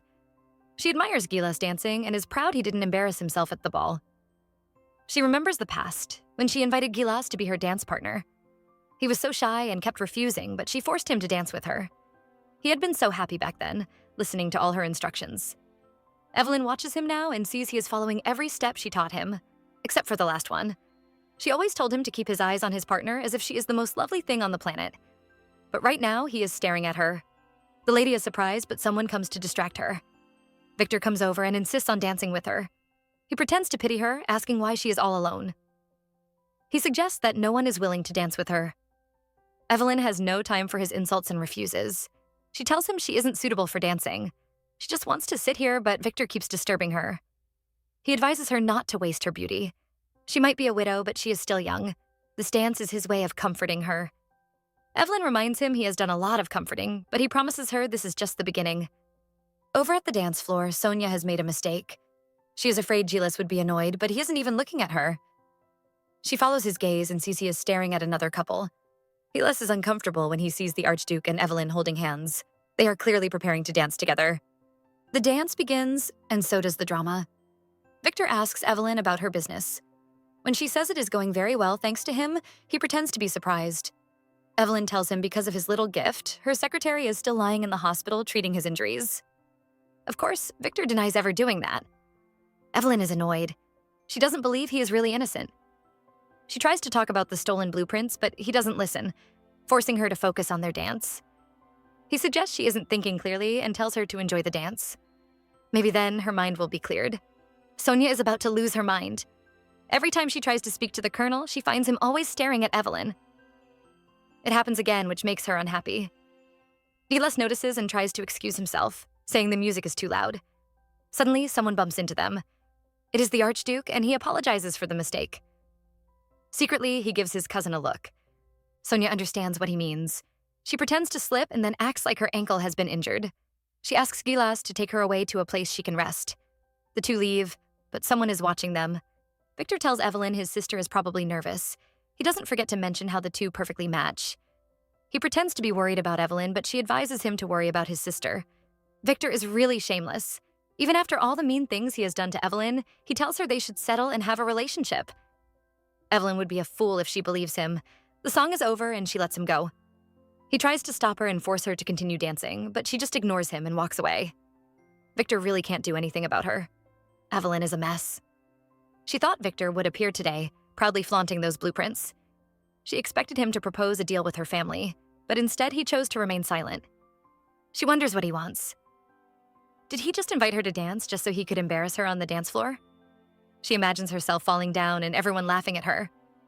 Evelyn has no idea what he planned. All she knows is that she hates this injured ankle. She is busy complaining when someone suddenly interrupts her. She didn't expect someone to find her in her hiding place. A man appears and calls her name. Over at the Gillis side, he has taken Sonia into a bedroom and is examining her injury. As expected, there are no injuries, and it isn't broken. Gillis doesn't suspect her of lying and thinks it might just be a muscle spasm. He is busy checking on her, while the lady herself is admiring him. She never noticed it before, but now she sees how handsome he is. He also has a very nice body and is very loyal to her cousin. She finds him interesting and is already thinking about making him hers. Since the girl doesn't answer, Gillis wants to call a doctor. But how could Sonia let him? If the doctor comes, she will be exposed. She tries to get down from the bed, but guess this. She trips again over absolutely nothing. This time she falls into Gillis' arms and hugs him. "Dear Evelyn, your man is about to be snatched, but our girl is busy dealing with the stranger that just showed up." He thinks she might have been kicked out like him and desperately begs for her to help him. Upstairs, Sonia is begging Gillis to keep hugging her. She uses the excuse of being nervous and says his hugs make her feel safe. Secretly, she keeps touching his body. I would do the same, girl. She finally notices his necktie. She praises it and wants to know who gifted it to him. She refuses to let him go and keeps hugging him until someone catches them. Evelyn recognizes the man begging for her help. It is Count Theodore. He seems bitter as he insults the people at the ball. He looks down on the commoners, thinking they can never match up to the nobles or have their character. Evelyn doesn't support his idea and warns him to stop saying such reckless things because someone might be listening. The Count thinks she is afraid of those commoners, which makes him angry. He doesn't care what the commoners think and wonders why Evelyn is concerned about their opinions. He thinks they are just lowly people. He finds Evelyn's situation embarrassing. She is already injured, yet she was forced to attend this ball, making everyone laugh at her. He tells her people have been gossiping about her all night, laughing at her behind her back. Evelyn isn't moved by his words. She advises him to leave and stop trying to get back inside. Her words make Theodore more angry. He insists they are nobles. They are not supposed to listen or accept those lowly commoners. Evelyn is done listening to him. Since he isn't leaving, she decides to go back inside. But Theodore is desperate and grabs her. He tells her to listen to him because he has a business proposal. He wants Evelyn to invest in his project. Evelyn is tired and slaps the man. He is shocked, but she tells him everyone already knows about him. He spent all his wealth on gambling, and now he goes about begging for help from everyone without any shame or dignity. Evelyn warns him to just leave the banquet and stop ruining the honor of the nobles. Theodore is furious. He grabs Evelyn and tells her she is the same as he is. Just like him, her finances have become worse. He thinks she is here to find a rich man to marry before it becomes too late. Our girl isn't one to allow herself to be insulted. She immediately kicks Theodore in his groin. She is about to leave, but the man drags her by the hair and slams her head into the ground. He tells her their situations are the same, so she has no right to feel better than him. Gillis has no idea Evelyn is in danger. He is still with Sonia. Someone seems to be spying on them, so he opens the door. But all he sees are two men who seem to be a couple. They immediately run away. He tells Sonia he is going to get a drink for her and uses this chance to escape. He returns to the ball, but he can't find the woman he is looking for. Evelyn is struggling. Theodore is trying to assault her. He knows she can't shout for help because if anyone sees them this way, she will be the one getting blamed. It makes him very bold. Evelyn, however, doesn't need help from anybody. She is sure she can handle trash like him on her own. Theodore tells her to be thankful. He is just trying to give her some pleasure without anyone disturbing her. He has even convinced himself she also wants him. He is about to start when the door suddenly opens and Gillis appears. Sonia is still waiting patiently for Gillis. She is nervous, wondering if the drink would be alcohol. She imagines what would happen if they both get drunk while spending time all alone. She can't wait. But she is going to be disappointed. The fireworks start and she goes to the window to watch them. But what she sees shocks her. Gillis is leaving the party with a woman in his arms. She can see his necktie wrapped around the woman's ankle. Let's go back to a few minutes ago. Gillis, holding a bottle of wine, opens the door only to see Theodore and Evelyn in a compromising situation. Theodore isn't ashamed and is even angry that Gillis is here. He tells the colonel there must be many people waiting for him at the ball and arrogantly orders him to leave. Gillis apologizes for disturbing their enjoyment, but he refuses to leave. He says he got tired of dancing and advises them to go inside since it is getting cold. He even offers to give them his guest room to use. Evelyn is annoyed by how indifferent he looks. This man really sits down there and starts drinking. She refuses to go inside and instead demands that Gillis leaves. He reminds her this is his mansion, and right now, he just feels like staying outside and feeling the breeze. Evelyn is shocked because Gillis seems to be enjoying this. He says he's just enjoying himself, just like she is also doing. Evelyn is so angry, she doesn't think. Since Gillis is enjoying it so much, she won't spoil the fun. She pulls Theodore over and actually kisses him on the lips. But all the time, she keeps watching Gillis, waiting for him to show a reaction. Except the man doesn't. He just calmly keeps drinking. Our girl is frustrated. She takes it out on Theodore, throwing some coins at him and advising him to get some skills. It would be impossible for him to find a rich woman to keep him if he doesn't improve his skills. She tells him the coins are his reward for entertaining her. Theodore is furious and calls her names. He grabs the wine bottle from Gillis and throws it at Evelyn. He is about to attack her again when someone suddenly grabs his throat. He looks at the person strangling him only to see Gillis's angry face. The man looks ready to kill him. The Count is finally afraid and begs Gillis to let him go. Evelyn also doesn't want anything bad to happen. This is a ball Gillis carefully planned. He can't ruin it by himself. He is the owner of the mansion. Gillis isn't willing, but he listens to Evelyn. He lets Theodore go, but the poor man is terrified. He doesn't want to be around Gillis any longer. He is so scared he decides to jump down from the balcony. The party turns into a mess as everyone rushes to call a doctor. The two culprits are annoyed. Evelyn says this is a mess, and Gillis agrees. Now, as the host, he has to go downstairs and fix everything. Evelyn wants him to leave without her, telling him she can go back home on her own. Gillis isn't listening this time. As it is, she can barely stand on those legs right now. Evelyn doesn't answer. People are already searching for Gillis, but the man himself is focused on Evelyn. He wants to see how injured she is. She reminds him Victor is looking for him, but he isn't concerned. He wraps his necktie around her ankle and immediately carries her. He ignores Victor looking for him and takes Evelyn out of the mansion. Evelyn tells him not to do anything he will regret later, but he doesn't want to listen to her anymore. He tells her to keep quiet. He has prepared a carriage for her and tells the driver to leave from the back gate. He has even prepared guards to watch them. Evelyn tells him he is being too kind. If the Archduke finds out, he will be very furious. Gillis tells her it is none of her business. They both agree this is their worst party ever. The carriage leaves, but while everyone else is celebrating and enjoying the fireworks, our couples are in despair. Gillis slams his hand into the wall. He has no idea what he should do. Evelyn is the same. She is confused about everything that happened. Everything has really become messed up. The Colonel's party is over, but everyone is still talking about the accident that happened during the banquet. Everyone knows that Count Theodore fell from the balcony and broke his leg. Some people think he fell because he was drunk, while others suspect the Colonel might have pushed him. There is also another rumor circulating that a lady was there with them. Evelyn is enjoying her afternoon playing a game of chess when she is told she has a visitor. She is surprised, wondering which guest would show up without sending an invitation first. When they finally see the guest, they are all shocked and look at him in disbelief. It is the Crown Prince, Joshua. Oscar can't believe this is really the Crown Prince. All he remembers was the little boy of back then. When he hears that Joshua is 19 years old, he starts crying. He really can't believe it has been 10 years. The little boy is already an adult now. Evelyn chases the dramatic Oscar away and invites Joshua to sit. Oscar quickly gives him his place. He has been playing chess with Evelyn, but he keeps losing. He is happy to see another scapegoat. Joshua is a bit hesitant. It seems Rowan was really popular and kind back then. Even the Crown Prince has good memories of him. Back then, Joshua would come over to their house and Rowan would teach him how to play chess. Every time they played, Joshua would be amazed by how calm and determined the Duke was. You could never know what he was thinking. Somewhere else, Sonia is still troubled by what she saw during the banquet. She decides to ask her cousin about it. She asks Victor if the Colonel has somebody he likes, but her cousin denies it. He thinks his cousin is just worried about the Colonel not liking her and tells her it is impossible. But Sonia knows what she saw. She decides to mention what happened at the banquet. She tells Victor of the rumors around town. Everyone is saying Evelyn Winter was also on the balcony when Theodore fell. Plus, nobody actually saw her carriage leave that night. The game of chess has ended and Joshua actually lost. Oscar accuses Evelyn of playing dirty, purposely telling Joshua stories of their past to distract him. Evelyn isn't bothered. You should never be distracted in a game. She is done with the fun and wants to know the truth. What exactly happened to make the Crown Prince visit her mansion without even a servant by his side? Gillis is dressing for the day, revealing a back covered with scars.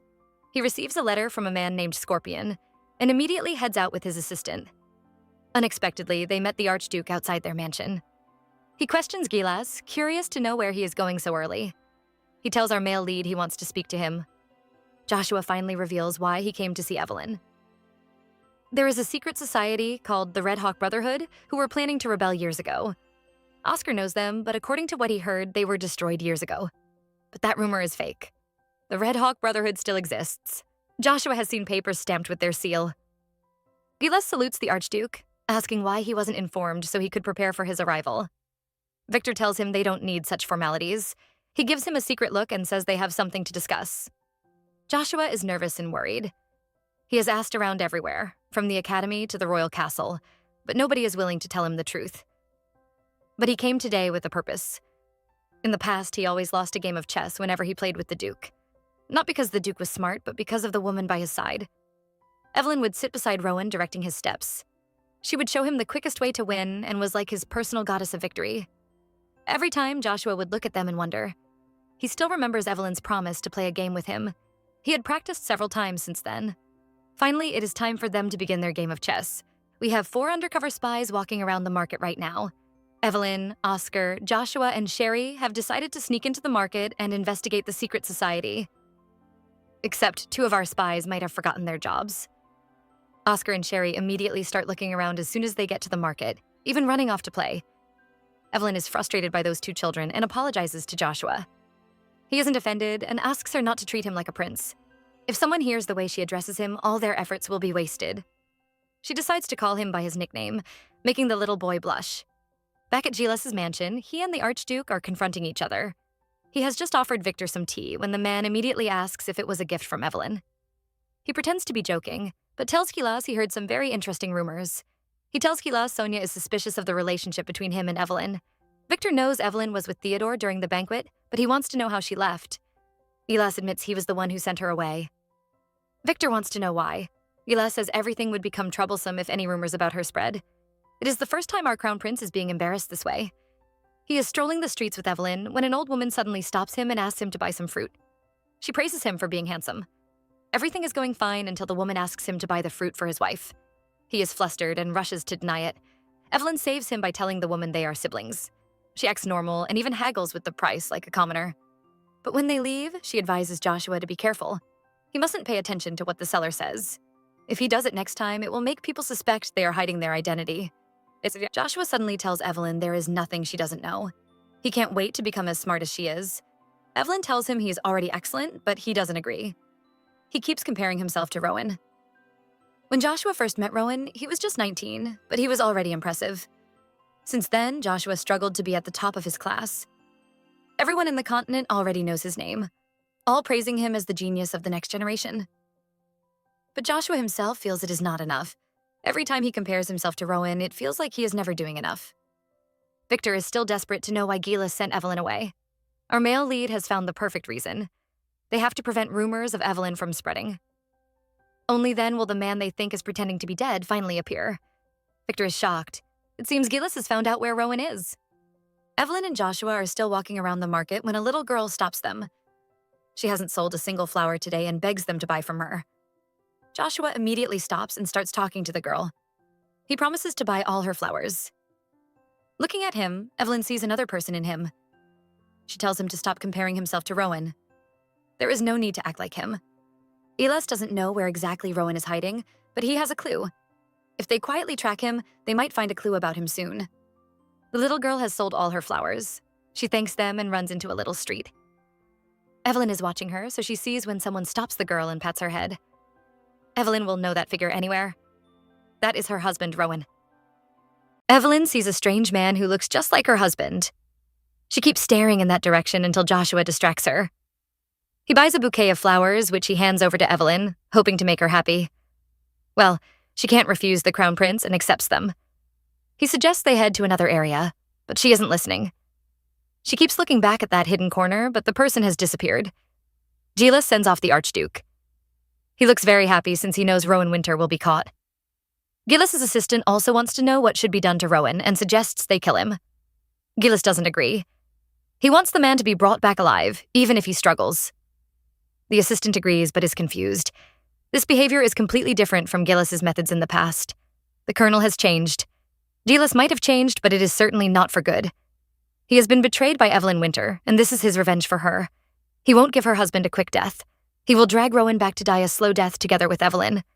His mind might treat her like an enemy, but his heart still remembers the way she held him. He keeps thinking about her and burns himself in his distraction. He becomes so frustrated that he decides to go out for a walk. While Evelyn and Joshua are working hard, Oscar and little Sherry are having fun. This time, Sherry forces Oscar to buy her some chocolates. Sherry's love for chocolates reminds Oscar of Rowan. Back then, every time they went on vacation, the man would buy a bunch of chocolates. Oscar assumed Rowan liked them, but the man only bought them as a gift for Evelyn. Oscar finally realizes who they were for and regrets being so ignorant in the past. He gets a mini heart attack when he sees little Sherry snooping around someone's carriage. He warns her to stay away, but would the girl listen? Joshua and Evelyn have no idea what the two mischievous kids are doing. They have found important evidence. The Red Hawk Society is leaving messages across the city. They seem to be gathering influence.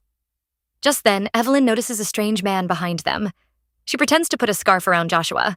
The young boy is already blushing, but Evelyn just wants to warn him about their stalker. She suggests they split up and meet at the city's back gate, but Joshua refuses. He is worried about Evelyn, but the lady whacks him on his butt. Evelyn sends away the clingy kid, but she doesn't head to the back gate as she told him. Instead, she runs back to that hidden alley. She seems obsessed with finding Rowan and indeed sees someone who looks like him. But it isn't Rowan. It turns out to be a sleazy man bullying a little kid. The man doesn't look pleased to see her. Evelyn is sure she saw her husband and refuses to accept the truth. She doesn't notice she has been surrounded until it is too late. Some street thugs gather around Evelyn.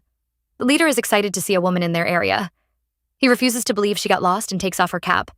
He is very excited when he sees how beautiful she is. Since she has fallen into his hands, he decides not to let her go until he has some fun with her. He keeps speaking, but our girl just treats him like a nuisance. Before she can do anything, a hero appears to save the beauty.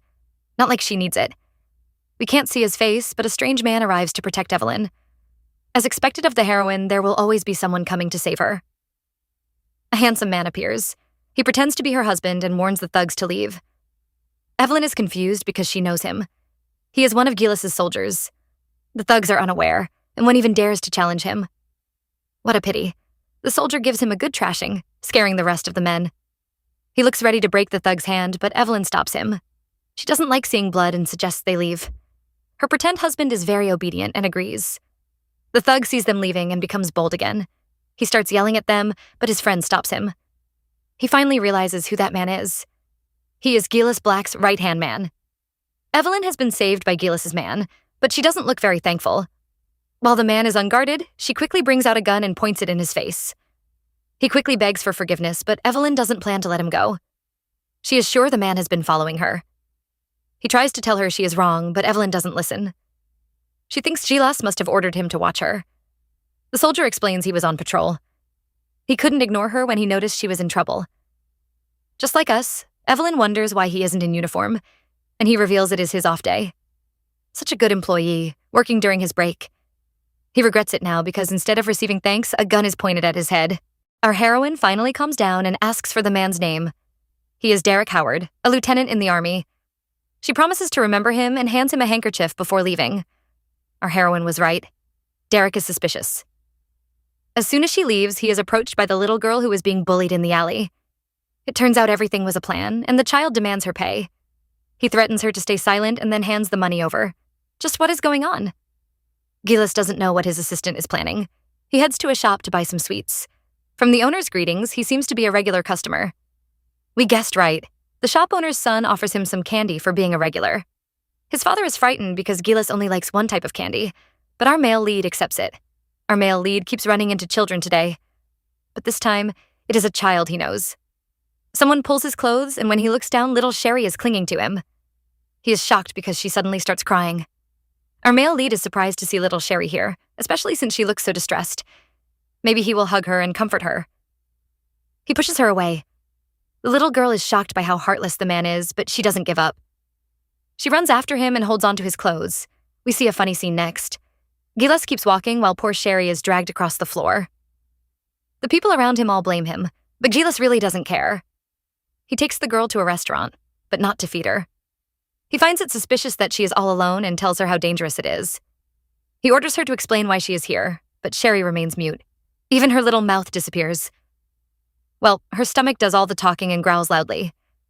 Gillis orders some food for the child. Sherry is about to enjoy her delicious meal, but the plate is suddenly pulled away from her. She stares in shock at the culprit, but Gillis isn't bothered. He states his rule. No food until she answers him. The poor girl starts twitching. She does about 50 gestures until Gillis finally understands she can't speak, but that won't stop him from finishing his interrogation. He hands her a paper and a pen to write down her answers. The two are finally satisfied. Sherry finally gets her food while Gillis receives his answers. Turns out Sherry came on a trip, got lost, and is now asking him for a carriage ride back home. She's really asking too much from this heartless man. He says he didn't ride a carriage and instead took a walk to relax. He encourages the child. It took him an hour to walk over, so it might take her a day. But she shouldn't give up. Sherry has been shocked by this man so many times. She gestures, accusing Gillis of being a soldier yet failing at his duties. Our male lead has the perfect excuse. Today is his off day. Unlike Derek, he won't be working today. He is done talking to her and tries to leave, except Sherry blocks him. Gillis looks really scary. He thinks Sherry is really ignorant and tells her she has been abandoned. He believes Evelyn has finally abandoned her mute daughter because she is a burden. He is even surprised she kept her for so long. He tries to leave, but Sherry holds on to him again. This time, he advises her to go to the orphanage and secure a spot. He really leaves the child there and walks away, but Sherry is just as stubborn as her mother. She writes on a card and chases Gillis. He has to admit she is really stubborn. He reads the card, but she is just defending her mother. She says Evelyn isn't a bad person and would never abandon her. She even promises Gillis a prize if he takes her home. Gillis feels pity for her. He thinks she doesn't understand because she is too young. But we see something shocking. The paper Sherry gave to Gillis actually has the red hawk symbol. He is shocked and questions her, asking where she got the paper. He is so desperate for answers, he even offers his hand for her to write on. But little Sherry is very smart. She says she will only answer him if he takes her home. Gillis is amused by the little child and finally agrees. Our heroine is in trouble again. After leaving Derek, she finds a place to sit. She thinks she might have imagined someone stalking her. She is feeling pretty relaxed until she hears the people gossiping about her. They all think she is the cause of the country's failure and call her a witch. They are determined to get rid of her. Evelyn quickly hides her face, knowing she must not be seen. She knows she can't stay here any longer and stands up. But it is too late. She can't see him, but behind her back, a man approaches with a gun. Evelyn isn't the only noble roaming the streets. Sonia has also sneaked out of the Archduke's mansion. Her anxious maid keeps complaining, and Sonia stops her, afraid her ears would fall off. But her trip is not in vain because she sees a familiar figure. Somehow she has managed to run into Gillis. The lady is delighted and runs up to him. She wants them to have a drink together, but our male lead is very busy. Right now, he is trying to get rid of the clingy Sherry. Sonia is shocked to see the little girl and imagines the worst scenario. What if this child belongs to Colonel Black? Thankfully, the man denies it. Sonia notices they don't look alike and finally relaxes. Now that she knows she isn't Gillis' child, she is very friendly to the girl. She keeps asking her questions until Gillis reveals the child is mute. Sonia is embarrassed and decides to just call the girl Little One. Sherry doesn't look pleased with her new nickname. I'm afraid she might bite Sonia soon. Sonia is still curious and wonders if he is taking care of a relative's child. Gillis tries to avoid answering and just says he met the child by accident. The lady still wants to spend time with him and offers to eat lunch together. Gillis doesn't want to interact with her, so he refuses, explaining he just ate. Unfortunately, his little teammate ruins his plans. At the mention of food, Sherry starts drooling. Now our male lead is forced to have this meal. The two arrive at the restaurant, and Sonia keeps serving Sherry. The little girl has learned her lesson and immediately hides her food from the heartless Gillis. The two glare at each other until the man gives in and goes out to smoke. He leaves, and Sherry starts enjoying her food. Sonia keeps asking her questions, desperate to know more about Gillis. Wrong choice. Sherry's only concern is the food. Sonia is actually unhappy because Gillis refuses to speak to her, but seeing him with Sherry, she is sure he is a kind man. One look at Sherry's face, and we can tell she doesn't agree with the woman. Lady Sonia isn't concerned. She has heard many rumors about Gillis. They all say he is mean, but she doesn't believe them. Being with Gillis makes her feel like she has an older brother. Her cousin, the Archduke, also treats her well, but he is really scary. Sonia admits she was scared of Gillis at first, but seeing him with Sherry now makes her think he is a nice person. Gillis watches the two females talking and finds it funny. He wonders how everything ended up like this. But just remembering Sherry as Evelyn's daughter makes him sick. They are all disgusting people. A few seconds ago, the street was quiet, but now everything is in chaos. Someone has been shot and everyone is running away. Sonia is confused and rushes to meet Gillis. He advises her to leave immediately, but they are faced with another problem. Little Sherry is missing. Sonia could swear she was just holding the child's hands. They search for her, but Gillis sees her first. She looks very frightened and is hiding in a corner. Sonia's maid wants her to leave, but she insists on staying with Gillis. Meanwhile, the man isn't thinking about her. He remembers the last time Sherry was kidnapped. He tells Sonia to leave because he can't escort her. While the lady is confused, he goes to Sherry's side. He wants the little girl to stand up, but she can barely hear him. He complains and calls her annoying, but still gently carries her. Joshua has arrived at the back gate, but he still can't find Evelyn. He discovers another problem. His wallet has been stolen. The future king is in shock. He never thought such a thing could happen to him. He is still complaining when someone suddenly sneaks up on him. Relax, everyone. It is just his friend, Max. Like all friends, he is very sad to hear that Joshua has been robbed and is now penniless. He is so sad. He laughs for several hours. Joshua regrets meeting this guy. After mocking him, Max finally offers to take him back. Except the Crown Prince refuses. He proudly says he is waiting for someone and even starts blushing. He really can't hide anything. His friend notices and starts teasing him. He wants to know who the mystery woman is. Joshua tries to chase him away, but Max refuses. He can't leave the innocent Joshua alone in this dangerous world. He says he wants to escort him, but he is just trying to find out who Joshua is in love with. The prince tries to deny it, but no one believes him. His face reveals his secret because we can all see how hard he is blushing. Max wonders what he should do with this innocent man who knows nothing about women. He decides to help him. He suggests they go drinking so he can give the prince some advice, but Joshua refuses. He isn't going to take advice from a flirt like Max. The two are having fun until they hear a gunshot. Sherry is dreaming. Evelyn holds her close, calling her a precious treasure. She tells her not to be afraid and promises to always protect her.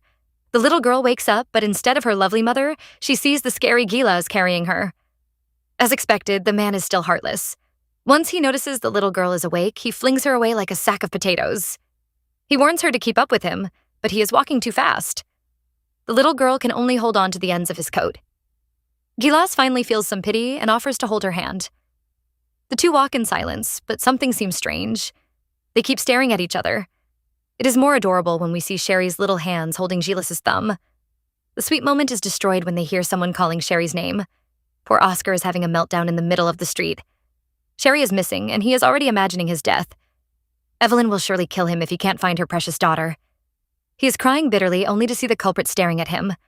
The heartless Sherry wastes no time and abandons the fierce Gillis. He probably thinks she is just like her mother. Except the little girl turns back to give him his reward. She hands him a sweet.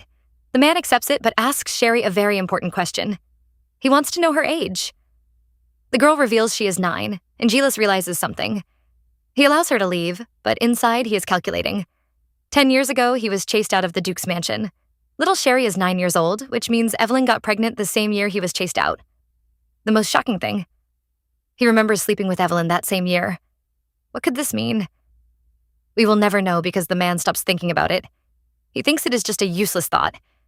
He suddenly notices a commotion at the other side of the street. We see Joshua and Max shouting and looking scared.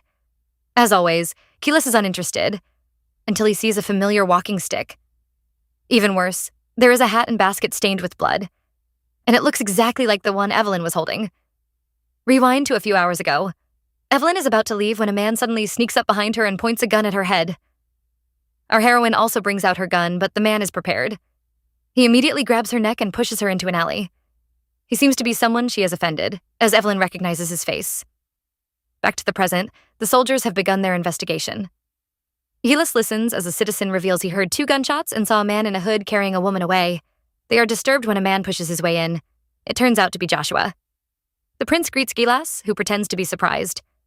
Joshua isn't happy because he knows the colonel already noticed him, yet he pretended not to see him. Gillis defends himself and says he was afraid to bother the prince since he was pretending to be a civilian. He isn't interested in speaking to Joshua and advises him to return to the palace. The boy is still concerned about Evelyn and asks if Gillis can really find her. He knows the colonel is praised as the best tracker and hands him Evelyn's scarf. He blames himself for the incident and begs Gillis to find her. They all seem to forget how heartless Gillis is. He even tells the prince he has no authority to order him around. Joshua can't argue because that is the truth. He becomes desperate when he sees Gillis is about to leave. He offers to fulfill the colonel's request if he finds Evelyn. He even promises to bear full responsibility for the incident. Gillis finally looks at the young boy and tells him not to feel guilty. Everyone knows Evelyn has a lot of enemies, so it isn't his fault. He tells Joshua his order isn't important because he already planned to find Evelyn. He grabs the scarf from him and leaves. He tells Derek they will be returning to the military. Their holiday has unfortunately ended. He orders him to send a search party out and reminds him to hurry up. Meanwhile, Joshua watches the colonel leave. He seems to have realized something. Our heroine isn't doing too well. She wakes up to find herself tied up in a shed in the middle of the woods. Her kidnapper has taken off his hood, and he isn't very happy. Because of the gunshots, he almost got caught. Evelyn recognizes that face. It is Joseph. He was the servant who got caught messing around with a maid and was chased away. He blames her for all the troubles he faced after leaving the Duke's mansion and starts hitting her. He reminds her of the promise he made that day. One day, he would kill her. Well, that day has finally arrived. He tells her a secret. The Red Hawk Brotherhood is offering a reward to anyone who kills her. Evelyn wants to know if he was the one who hurt her assistant, Isaac, and kidnapped Sherry. He admits he was the culprit. He even regrets letting Sherry escape. His plan was to kill her while Evelyn watches. He sees Evelyn standing up and assumes she wants to attack him. He is waiting for her to hit him, but she kneels at his feet and begs for his help. She's obviously seducing him and promises to do anything he wants if he lets her go. Evelyn begs for the man's help and promises to do anything he wants. Joseph is shocked because Evelyn knows his secret. She knows he wants her and offers to do anything he wishes. The man mocks her and calls her behavior shameful, yet he eagerly agrees to her request. He is desperate to see if she is really worth it. Gillis has no idea his beloved is about to sell herself. He keeps searching for her and refuses to leave, even when the snowfall gets heavy. His hard work finally pays off because the tracking dog starts barking. It must have caught her scent. Joseph is ready to have fun with the woman of his dreams. He never knew this day would come. He advises her to do it properly and is waiting for the pleasure to begin. But the only thing he receives is a kick to his groin. The man falls into the fire pit with his alcohol and sets himself on fire. Evelyn runs out, but Joseph doesn't give up. He chases after her and keeps shooting. Evelyn knows she can't die like this. She has survived many attacks, so she can't let him kill her. Things get weird when she looks up and suddenly sees her dead husband, Rowan, waiting for her. Evelyn wants to chase after him, but someone suddenly stops her. It is Gillis, but Evelyn doesn't seem to recognize him. She pushes him away and keeps chasing after Rowan. Gillis thinks she is trying to escape from the investigation until he sees her face. Something is wrong. He follows her and tells her to stop. He even promises not to harm her, warning her that the place she is heading to is dangerous. But Evelyn can't hear him. Gillis becomes desperate and starts begging. He notices her injuries and finally calls her by her nickname. Our heroine stops hallucinating only to discover she is standing at the edge of a cliff. She turns back and is surprised to see Gillis. He begs her to come to him. He says it is dangerous, but Evelyn doesn't listen. Rowan keeps calling her. The two men start a tug of war, each one telling Evelyn to follow him. She chooses to follow Rowan, and at that same moment, she gets shot. Our heroine falls off the cliff. She finally realizes why she kept seeing her dead husband. He is here to get her. She thinks Gillis will be upset because his revenge has ended. But when she looks at his face, he looks like he is about to cry. He is completely heartbroken. Our heroine has fallen off the cliff, but her man jumps off with her. The two land in a river at the bottom of the cliff. Gillis holds his beloved, calling her name, but she doesn't move. He becomes desperate when he notices the bleeding injury on her shoulder. Thankfully, there is a hidden cave in the distance. Our heroine wakes up. She is surprised to see herself next to a fire with Gillis by her side. He has already treated her wounds, which ended up just being a scratch. He wants to know who the kidnapper was, and Evelyn reveals it was her servant, Joseph. He hated her for chasing him away. Gillis tells her she is gathering a lot of hatred from the people. Evelyn says she doesn't keep greedy people around her. She wants to know why Gillis saved her. It would have been best if he allowed her to die there. He claims it is his duty to save people. He is curious about her leg injury, and Evelyn reveals she stepped into a trap while hunting. I know we don't believe that. Even Gillis doesn't. He asks her again, but she tells him to stop bothering about such useless things. The two sit in silence until Evelyn suddenly starts coughing. She struggles to sit up, which alarms Gillis. He wants to know if her chest hurts. He is afraid she might have injured her ribs and plans to treat her.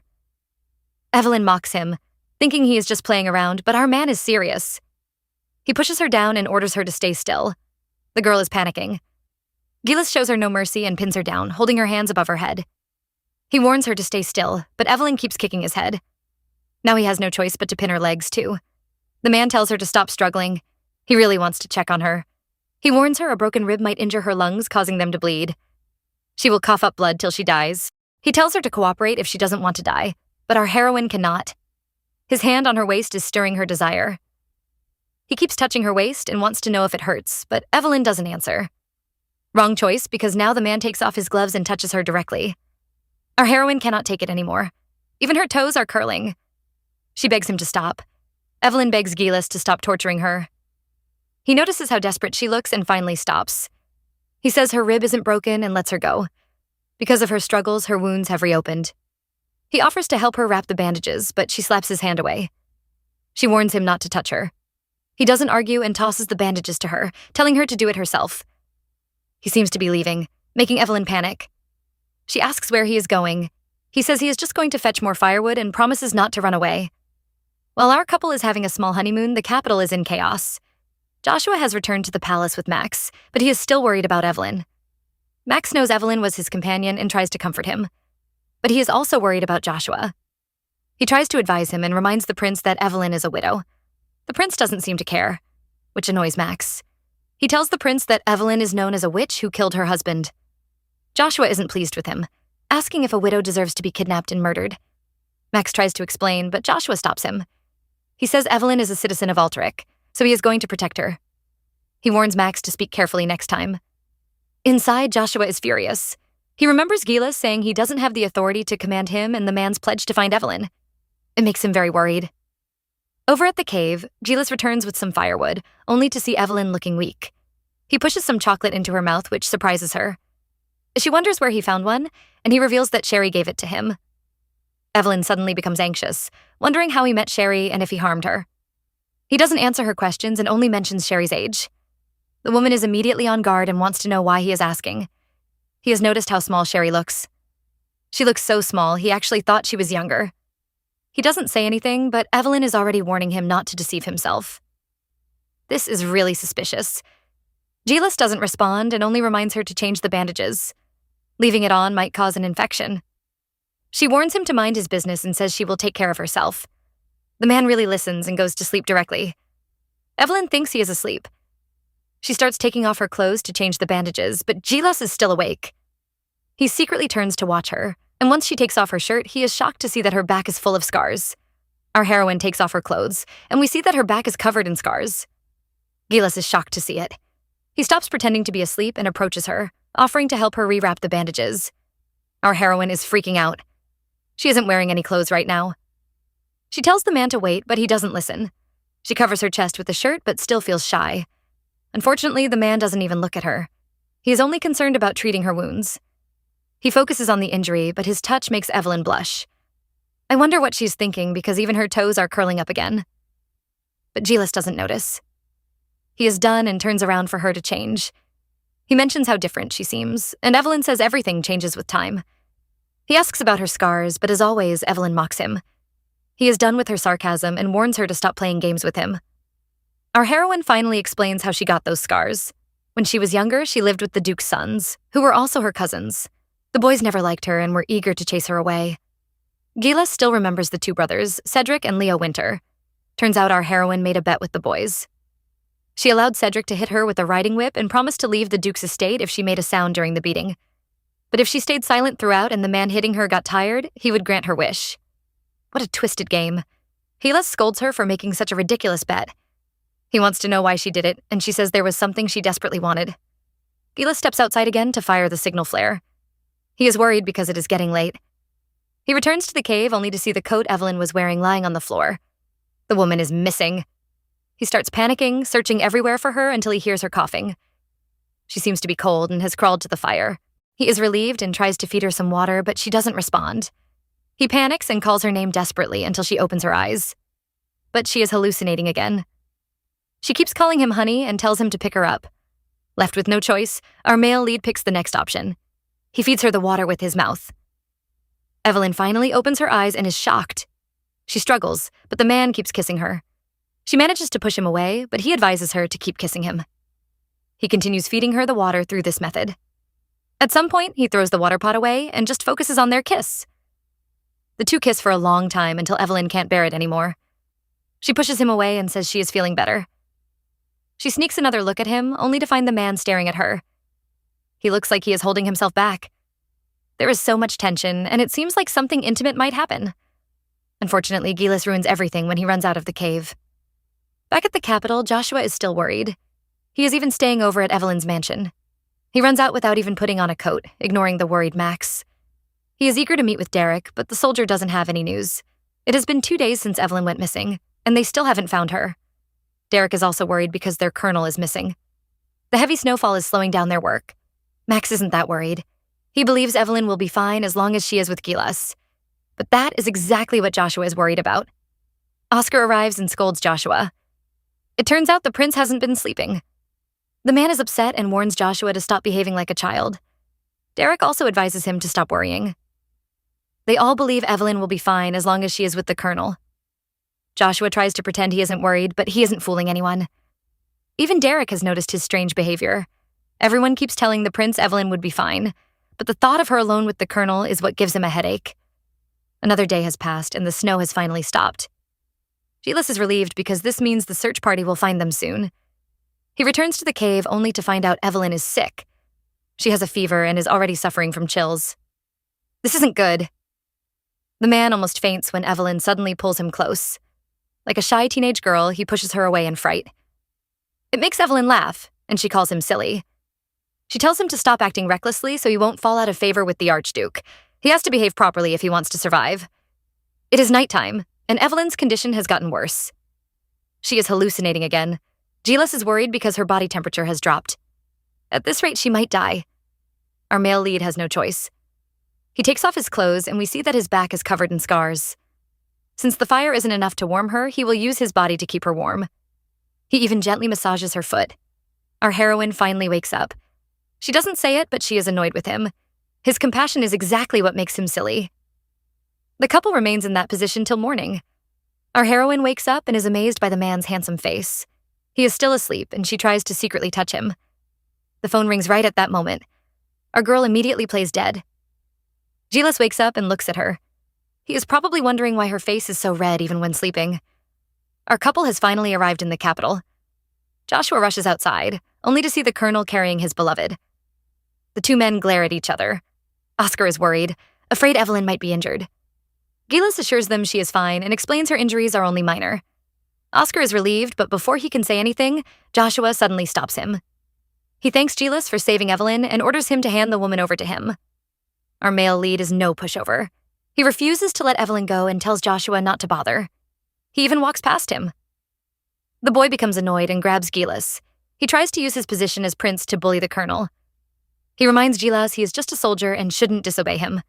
The woman they are fighting over is tired of their nonsense. She tells Gillis to put her down, and Joshua seizes the opportunity. He offers to escort her to her room, but Evelyn refuses. She reminds him that people are watching. It is very inappropriate for him to carry her. She tells him to go back, but Joshua is reluctant. She reminds him that the banquet is approaching, so they have to be careful. Our heroine's body is still weak. She can't bear it anymore and suddenly faints. Joshua tries to hold her, but someone catches her first. Gillis saves Evelyn and hands her over to Oscar. The man immediately takes her away and tells the men to leave.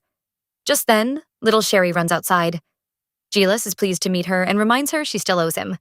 He wants her to sneak him inside to see her mother. Joshua interrupts them. He takes Sherry away and accuses Gillis of trying to harm a child. He hides Sherry behind him and promises to protect the girl. Gillis takes one look at them and mocks Joshua. He says the prince really looks like Sherry. They could even be siblings. Joshua is annoyed and asks what nonsense he is saying.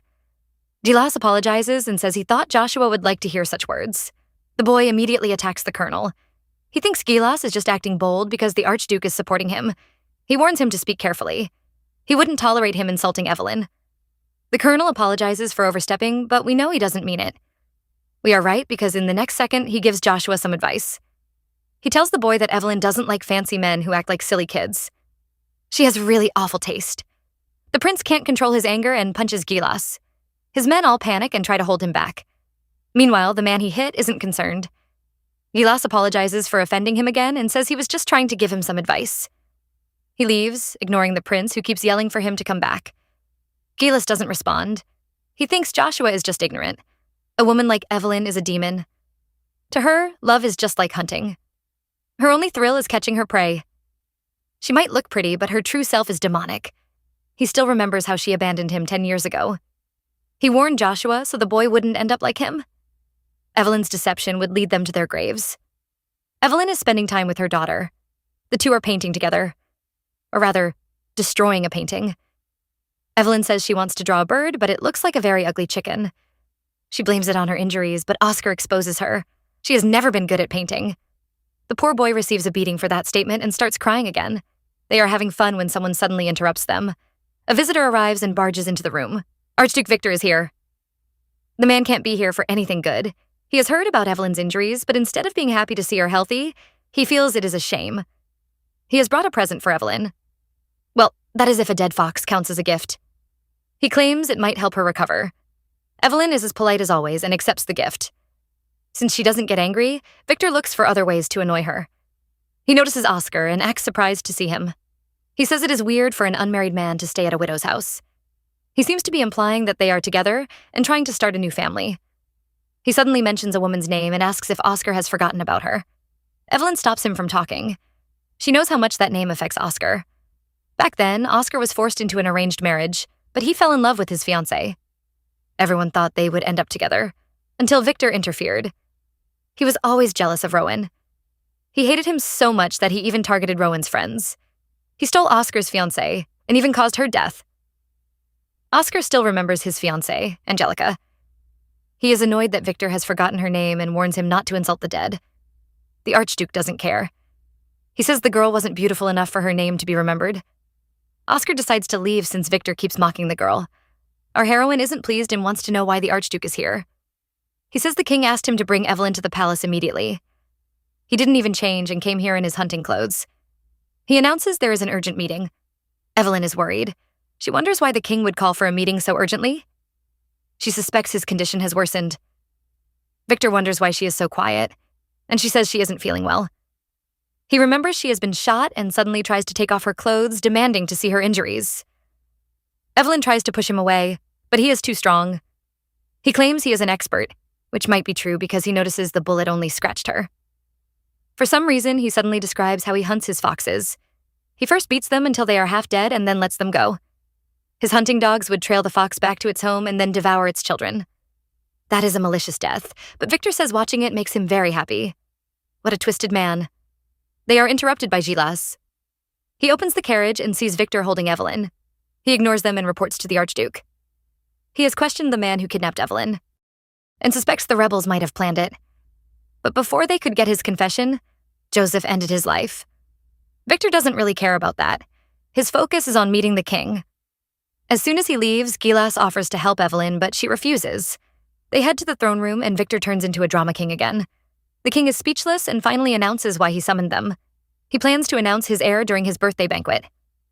Victor isn't happy and says they can't make a decision without the officials. Well, the king disappoints him. He says Evelyn has now been appointed as duke. She will follow Joshua to the monastery to fetch the holy water. This must be the most uncomfortable carriage ride ever. Somebody decided to put Evelyn, Gillis, and Joshua in the same space. The men refuse to look at each other while our heroine just sighs. Back to a day ago. The king has just declared that Evelyn will head to Yeneva with Joshua. Victor immediately complains. He believes the king is making a wrong decision by handing such an important secret mission to Evelyn. The king declares his decision is final, and they must obey it. Victor is restless and decides to accompany them. The king reminds him that he is the commander of the army. He warns him to stop being careless and to just focus on his duties. Victor is furious until Gillis offers to escort them. He becomes happy, thinking the colonel is helping him. He tries to convince the king to let Gillis accompany them. He says there is no one more loyal than him in the country. And that is how this horrible carriage ride began. The king sending Joshua to fetch the holy oil means he has chosen him as his heir. But Evelyn is worried about the boy. She suddenly touches him, thinking he is sick. She ignores Gillis watching them and even tells Joshua to lean on her shoulder and sleep. The boy keeps refusing, but Evelyn just forces him to rest on her. She really just wants him to rest, but the prince is already blushing. If looks could kill, Joshua would probably be dead by now. Gillis is glaring so hard at him. The three arrive at the temple in Yeneva. There are too many rituals to perform, so they will be staying in the temple for several days. They arrive just in time for the prayer, and the priest asks them to join. Our male lead is still bothered and tells Evelyn she is pampering Joshua too much. Evelyn wants to focus on the prayer, which shocks Gillis. He never knew she believed in God. Evelyn says she does and asks if he has prayed before. Gillis hasn't, but he has once made a vow before God. Back then, Evelyn had dragged him into a temple and made him swear to be hers. Now that he remembers it, he thinks it is all pointless. The prayers continue, but our male lead looks away. Our heroine is taking a walk at night when she sees Joshua. She can tell he is worried and wants to know why. He reveals he is worried about his father. Turns out the king spoke to him and told him to prepare for his death. But Joshua isn't ready. He blames himself for being too weak. Evelyn comforts him. She assures him he isn't weak. She promises to always be by his side when he needs comfort. Joshua asks her to make a vow before God, and she does. The man hugs her, but Evelyn isn't bothered. She thinks he is just a child and is only doing this so he wouldn't become weak. But the prince isn't as innocent as she thought. Behind her back, he stares at someone. Gillis is enjoying a smoke when he suddenly sees the two. Joshua is enjoying the feeling of hugging Evelyn so much. Our heroine finally complains, and he releases her. He hugged her so hard that her injuries started bleeding again. He panics and runs around trying to find a doctor. Evelyn is happy to see him being silly again and laughs. They continue teasing each other and head back to the temple. No one notices the cigarettes on the floor. Our heroine is in trouble. In a hidden place, the Red Hawk Society is holding a meeting. Evelyn's picture is on the table. They plan to head to the Yeneva monastery and get rid of her. Evelyn has no idea she is being targeted. The next morning, they head to the temple for the ritual. The priest begins and hands Joshua the holy water. He is about to make his pledge when they are suddenly attacked. Several masked men appear with weapons and plan to kill everyone.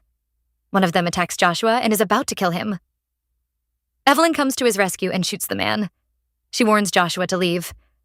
She is too busy protecting the prince and is almost stabbed by one of the men, but Gillis saves her. He is shocked to see her holding the gun. They were supposed to hand over all weapons before entering the temple. Evelyn reminds him that this isn't the time for questions. The priests focus on saving the nobles while Gillis prepares to defend them. He is going to fight the men alone and is prepared to fulfill his mission. The battle begins, and our male lead seems to be winning. But he is soon outnumbered, and one of the men sneaks up behind him. He is shot before he can harm Gillis. Our male lead turns back and discovers he isn't alone. Evelyn is protecting him. He tells her not to kill them all, after all, they still need to question them. She tells him to look ahead, but doesn't notice the man behind her. Gillis saves her again and tells her to leave. He thinks she is distracting him. She refuses to listen to him and insists on staying. Even while fighting, they still argue. Gillis notices another man trying to harm her, and he rushes to save her. But this time, the attacker manages to stab him. The man gives a weird smile before dying. Evelyn is worried about the colonel. He calls her a disturbance and assures her he is fine, but he spoke too soon. He suddenly feels dizzy and almost falls. Evelyn rushes over. She looks at the dagger used to stab him and notices it is poisoned. She panics and tries to help the man. She begs him not to fall asleep and says he should keep looking at her. Those words remind Gillis of the past. Back then, Evelyn had begged him to be hers. She made him swear to always be loyal to her. The boy was confused because he already belonged to her. But Evelyn wanted something deeper. Promises meant nothing to her. She wanted him to make a vow before God and dedicate his whole body and soul to her. He would remain hers forever. The woman looking at him now overlaps with the girl in his memory who promised to always protect him. He never knew a demon like her could look so human. Evelyn keeps begging him to look at her. But who would tell her? Ever since that day, he had never looked away from her once. The colonel has been poisoned and is rushed to see the doctor. Our heroine is so worried she doesn't even notice Joshua when he tries to speak to her. Her focus is all on Gillis. After several hours, the surgery ends. The nuns comfort Evelyn and assure her that the colonel is fine. He has been given the antidote, and they only need to watch him for a while. But there is a bigger problem. The priests plan to cancel the ritual because of the attack. Evelyn isn't pleased. She tells the priests they will be disobeying the royal order. The priest refuses to continue because people were killed during the ritual. Evelyn isn't bothered and calls it a punishment. She questions the men, asking what they were doing while the crown prince was being attacked. If Joshua had been injured, they would have been arrested for treason. She advises them to keep quiet about the incident and complete the ritual. They also have to find the attacker that escaped and bring him back. If they make any more mistakes, they will be punished. The priests are terrified. Threatening the priest isn't enough, so she goes to terrorize the doctor. She wants to know Gillis's condition. The doctor says the man's injury isn't serious since the poison wasn't deadly. As long as the antidote works, Gillis would be fine. Evelyn wants to know when he will wake up, and the doctor says it will take a day. He wants to say something about the antidote, but he is too afraid. He decides to keep quiet. Evelyn might be as beautiful as a goddess, but when she is angry, she turns into a terrifying demon. They are having the nightly prayers, but Evelyn keeps forgetting her part. Joshua has to call her name several times before she hears him. He wonders why she is so concerned about Gillis. She claims she is just afraid the Archduke will use the incident against them, but we all know it is a lie. Our heroine is thinking about the attack.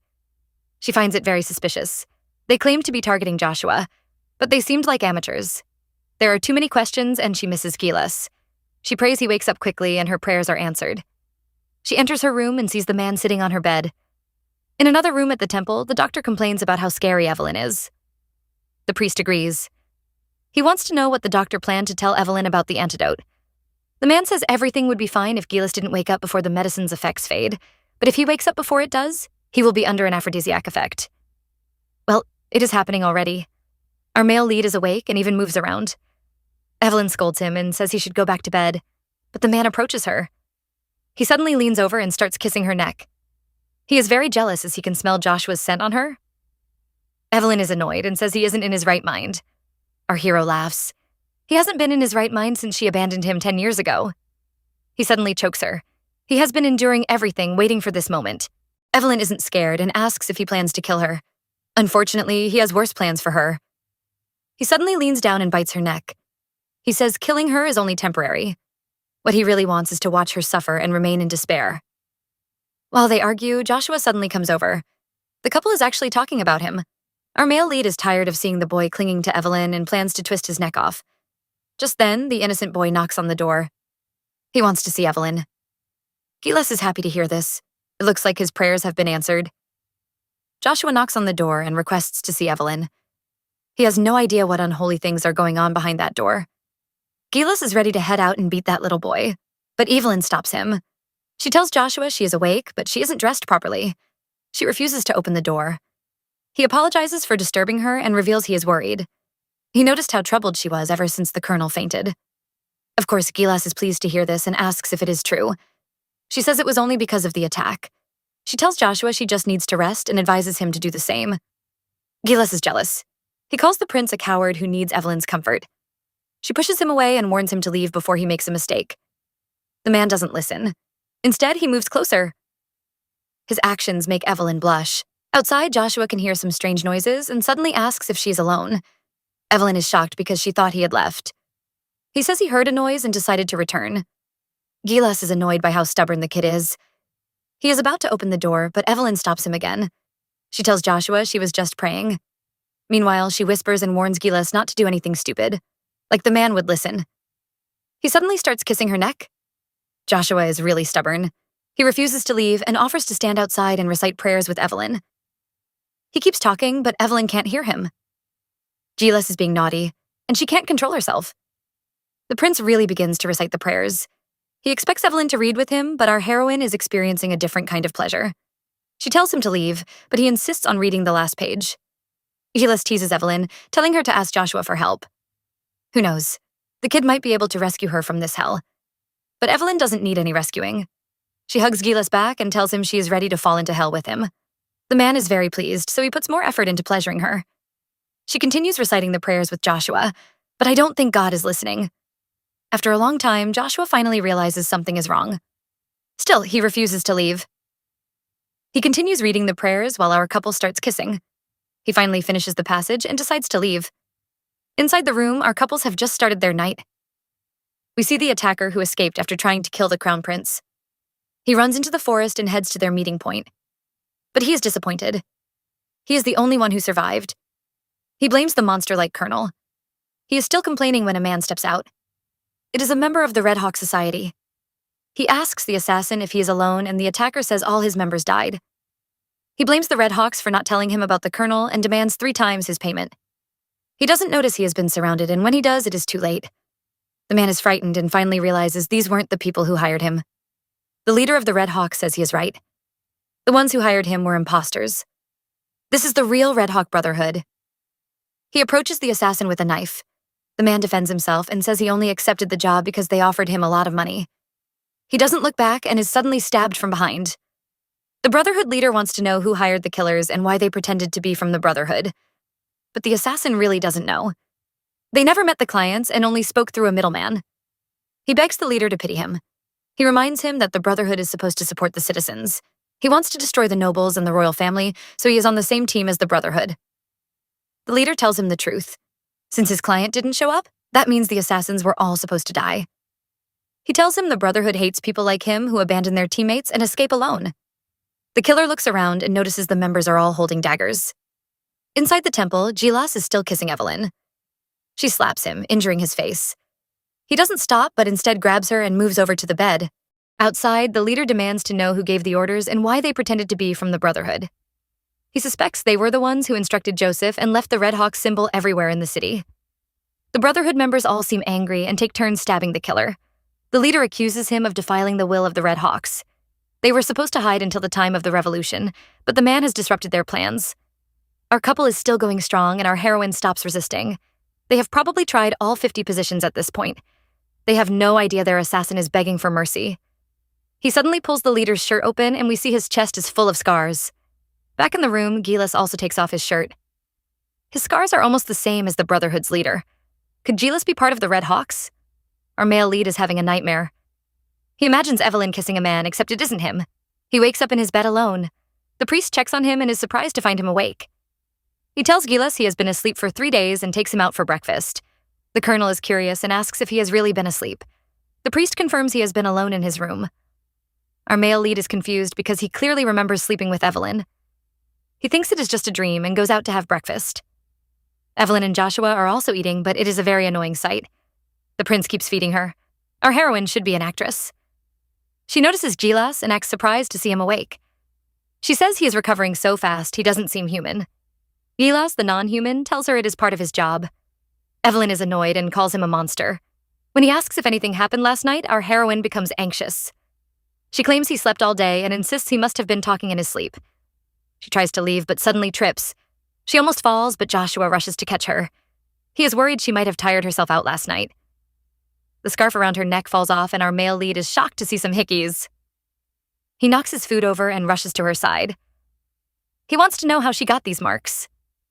Gillis is shocked to see the marks on Evelyn's neck and immediately questions her. The crown prince is annoyed, but Evelyn is even more furious. She slaps the man hard, angry at him for touching her. She thinks he has forgotten his place after the incident and warns him not to touch her again. Everyone is shocked. They never expected things to turn violent. They try to calm down the nobles and separate them. Gillis is already bleeding, but Evelyn doesn't care. She orders the servants to prepare the carriage and is ready to return to the palace. The carriage ride is awkward. Gillis finally apologizes. He blames the innocent medicine and claims he was still drugged. Evelyn is annoyed and calls him a fool. She accuses him of failing his duties. Instead of being an escort, he took a holiday. She says mean things, but when their legs touch, she becomes shy again. She quickly moves away and says she is sleepy, but we can see her blushing. Our heroine really falls asleep, but her head keeps hitting the glass. Gillis is worried and tries to help her, but Joshua interferes. He places Evelyn's head on his shoulder. He tells Gillis the lady prayed through the night and got too tired. He thanks the colonel for saving him, but suddenly turns scary. He tells Gillis he wouldn't tolerate it if he acts rudely to Evelyn again. This isn't an order as the crown prince, but a warning as his fellow man. They arrive at the palace and Victor welcomes them happily. He boasts about how well he managed the state affairs and claims they don't have to worry. He has heard the rumors about the incident and asks about it. Evelyn denies everything. She says they have received the holy oil for the coronation, so Victor has nothing to worry about. Well, the Archduke isn't really worried. He calls himself an understanding man and claims he isn't troubled. Instead, Evelyn should be worried. The rest of the council are old men who really love their rules. He tells her the guest room in the separate palace has been prepared. From now on, she will be staying in the palace.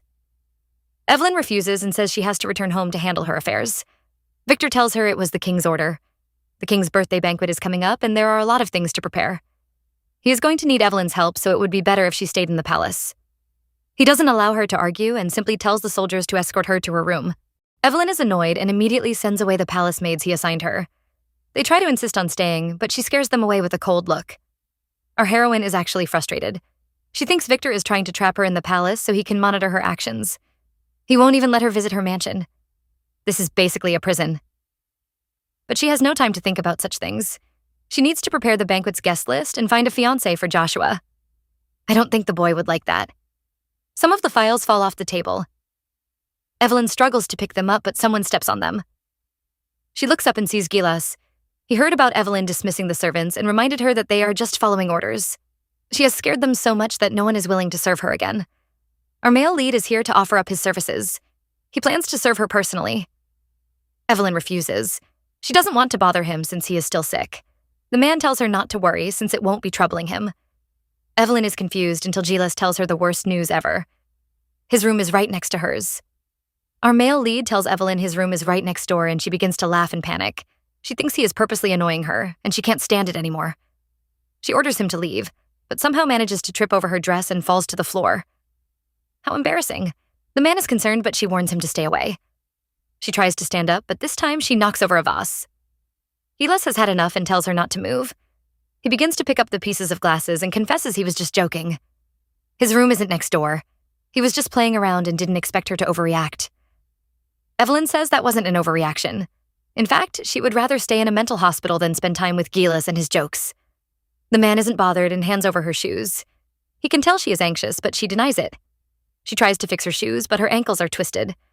Gillis offers to help and grabs her little feet. The lady tries to pretend she is calm, but we can tell she is flustered. Our male lead suddenly becomes romantic. He tells her to lean on his shoulder the next time she wants to fall. Evelyn is shocked and looks at him. His face reminds her of their wild night, so she quickly looks away. The man stares at her, but she keeps avoiding his gaze. She is saved when the maid interrupts them and announces lunch is ready. Gillis is ready to support her, but Evelyn quickly runs away. No one would believe her ankle was injured. This is the most awkward meal ever. Our couple is having lunch with Joshua, and somehow, Lady Sonia has joined them. Thankfully, Victor is missing. Otherwise, a war would have started. Evelyn says she wants to speak to Sonia, which frightens the poor girl. When she asks why, Evelyn says it is because she looks pure. That is a lie, guys. The truth is that our heroine saw the girl fussing over Gillis. She praises her now and calls her a lovely lady. It turns out Sonia was the one who planned this gathering. She prepared this meal to help them relax. Wrong choice, girl. She is very curious about their trip and wants to know how it went. Our heroine smiles, but it is very scary. She says Sonia must have wished something bad would happen. The poor girl is accused and is angry. She was just asking out of concern. Evelyn laughs and assures her that nothing went wrong. But when she asks Gillis, he says he was unconscious for 4 days. Sonia stands up in shock and demands to know what happened. Evelyn scolds her for losing her manners and says she shouldn't be worried over something unimportant. Sonia argues with her and says Gillis's health is important. Our heroine tells her that nothing is more important than tradition. Their task was to fulfill the royal command and make sure Joshua was recognized as the heir. Everything else is useless. Sonia is annoyed by her behavior. She actually thinks Evelyn might have planned the attack since Gillis is part of Victor's team. She tells the woman to prove her innocence. Our heroine finds it funny. She thinks justice is for the lowly and desperate people. Sonia is shocked by her words. If the people heard it, she could be stoned to death. Evelyn tells the girl she has no right to accuse her. She reminds Sonia that the beautiful dress she is wearing and the tea she is drinking were made with the blood of laborers. She calls the girl a hypocrite. Gillis interrupts them and tells them to stop. He promises Sonia he will report everything during the military meeting. But he won't report the incident. As Evelyn said, anything besides fulfilling the royal command is unimportant. The woman understands his words and accuses him of making things difficult for her. He reminds her he is just doing his duties. Instead, she is behaving strangely. The two start a glaring contest until Joshua interrupts them. He ends the gathering and tells Evelyn to follow him. He holds her shoulders and takes her away. Meanwhile, Sonia rushes to Gillis and starts fussing over him. The two ladies do not notice the men glaring at each other. Evelyn returns to the study with Joshua but is still worried. She thinks Gillis must be planning something evil. The Crown Prince doesn't think the Colonel is scheming, but Evelyn tells him not to trust Gillis. The man might look cold, but he is actually very scheming in private. She has exposed herself and Joshua becomes suspicious. She seems to know the Colonel too well. He wants to know if she has a relationship with the man. Evelyn denies it, but the prince has noticed how concerned she is about Gillis. Our heroine has the perfect excuse. Gillis is Victor's closest assistant. She has to pay attention to him so he doesn't catch her off guard. She is done talking about the man and hands Joshua a list. The boy looks confused until she explains it is a list of potential brides. She wants him to get engaged before the coronation. Evelyn is trying to know Joshua's taste and asks him to describe his potential bride. But when he does, she is shocked. He says the lady must be blonde and good at chess. He is nervous, but our heroine doesn't notice it. She asks about the age range, and he says he wouldn't mind if his wife was a widow. Our silly girl doesn't know he is talking about her and is surprised by his choice. But she realizes it when he pulls her chair closer. He says his wife must have green eyes and should be close to him. Turns out Joshua's obsession with Evelyn didn't just begin years ago. He watched her marry Rowan and prayed to the gods to take away his love for her. His only wish then was to hide those feelings, but now he exposes them. He tries to kiss Evelyn, but she pushes him away in fright. She tries to run away, but almost falls over. He catches her, but she begs him to stop. Joshua hides his pain by laughing. He lets her go and apologizes for scaring her. He pretends it was just a prank he played so he could make her laugh. After warning her not to overwork herself, he runs away. The next day, Evelyn is still bothered by what happened. She can't focus during her meeting with Victor, and he has to call her name several times. The man is hurt because she keeps ignoring his handsome face. He has someone to introduce to her and tells the man to come in. Evelyn is shocked when she sees the man Victor invited, Count Cain Ashford. He was the second son of the Ashford family and was very popular among the people. He joined the church but was accused of stealing and expelled. The people loved him so much they blamed the church. Ashford returned to his family and kicked his elder brother out. He took over the family's business, expanded it, and became the richest man in their region. Evelyn knows how scheming he is. He managed to weaken the church and gain the people's support. Even his expulsion couldn't destroy him. LPH might be a sly man, but he is very capable. Joshua isn't happy to see Ashford. He knows the man was expelled from the church and questions his presence. Victor says he brought him in to help with the banquet preparations. Ashford eagerly offers his help. He tells Joshua it would be his greatest joy to assist him. He even pulls the innocent Gillis over to support him. Evelyn tries to protest, but Joshua stops her. He decides to handle it himself. Okay, boy, but let go of our heroine's hand. Joshua challenges Victor and asks if the king is aware. The Archduke says they can't inform the king of every issue. The prince tells him he is disobeying the church and king by bringing Ashford back. Victor finds his words funny. He proudly says he is just ignoring the old traditions and planning for a better future. Well, it isn't funny anymore when Joshua accuses him of being a rebel. Victor finally becomes annoyed. The two men look like they are about to fight until Evelyn interrupts them. She tells them to gather the triumvirate. It is a council of representatives from the nobles, the church, and the commoners. Evelyn suggests they invite them to a meeting and discuss this issue. Ashford thinks the meeting is for him, but Evelyn says she has something to announce. She plans to donate all her properties and return to the monastery. The meeting is over, but Joshua is still in shock. He questions Evelyn, but she tells him she has made up her mind. The nobles and citizens all support the Archduke. Right now, they can only rely on the church. Joshua doesn't want her to sacrifice herself. He feels guilty and thinks she is trying to escape because of what happened last night. Evelyn ignores his words and scolds him for challenging the Archduke. He doesn't regret it because he was trying to help her. But Evelyn doesn't need his help. To her, everyone is just a chess piece on a game board. Joshua is hurt by how cold-hearted she is, but he isn't the same. She isn't a chess piece to him, but his future wife. He is hurt that the woman he loves only sees him as the king's heir. Our heroine tells him he is behaving like a spoiled child and sends him back to his room. She passes a corner only to see Gillis standing there. He doesn't seem ashamed to be caught eavesdropping. Evelyn wants to know who brought Ashford over, but he refuses to answer. She tells the man to visit her room at midnight. Joshua blames himself. He is afraid his actions might have caused Evelyn trouble and decides to visit her room and apologize. He remembers her calling him a child and suddenly starts crying. He wipes his tears and heads over to the woman's room to win her back. He doesn't want to disturb her, but he can't rest until the misunderstanding is cleared. He begs the gods to help him. He arrives at Evelyn's room only to see her door open. He looks inside but receives another heartbreak. Years ago, he watched Evelyn kiss Rowan. This time, he catches her kissing Gillis. Gillis arrives in Evelyn's room and wants to know why she summoned him. She shows him a newspaper. After Ashford was expelled from the church, a paper was published to show all his crimes. However, the papers were destroyed immediately and all news was blocked. The colonel doesn't understand why she is telling him this. She says he has to drive Ashford out. He questions why he should do it, and she tells him it is for his good.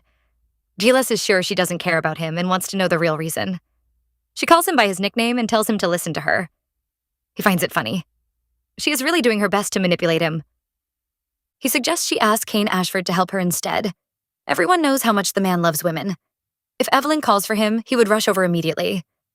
Evelyn teases Gillis and says his plan might work, but she finds it too boring. She pulls him close, but he pushes her away.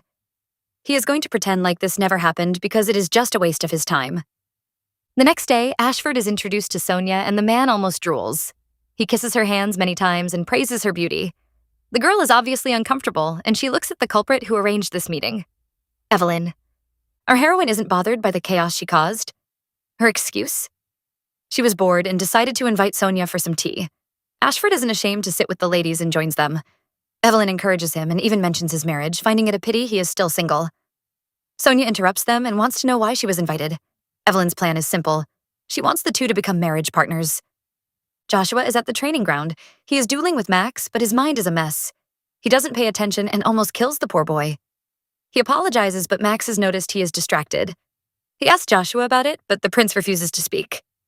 Just then, Gillis and Derek arrive. Gillis has no idea he has become Joshua's new rival.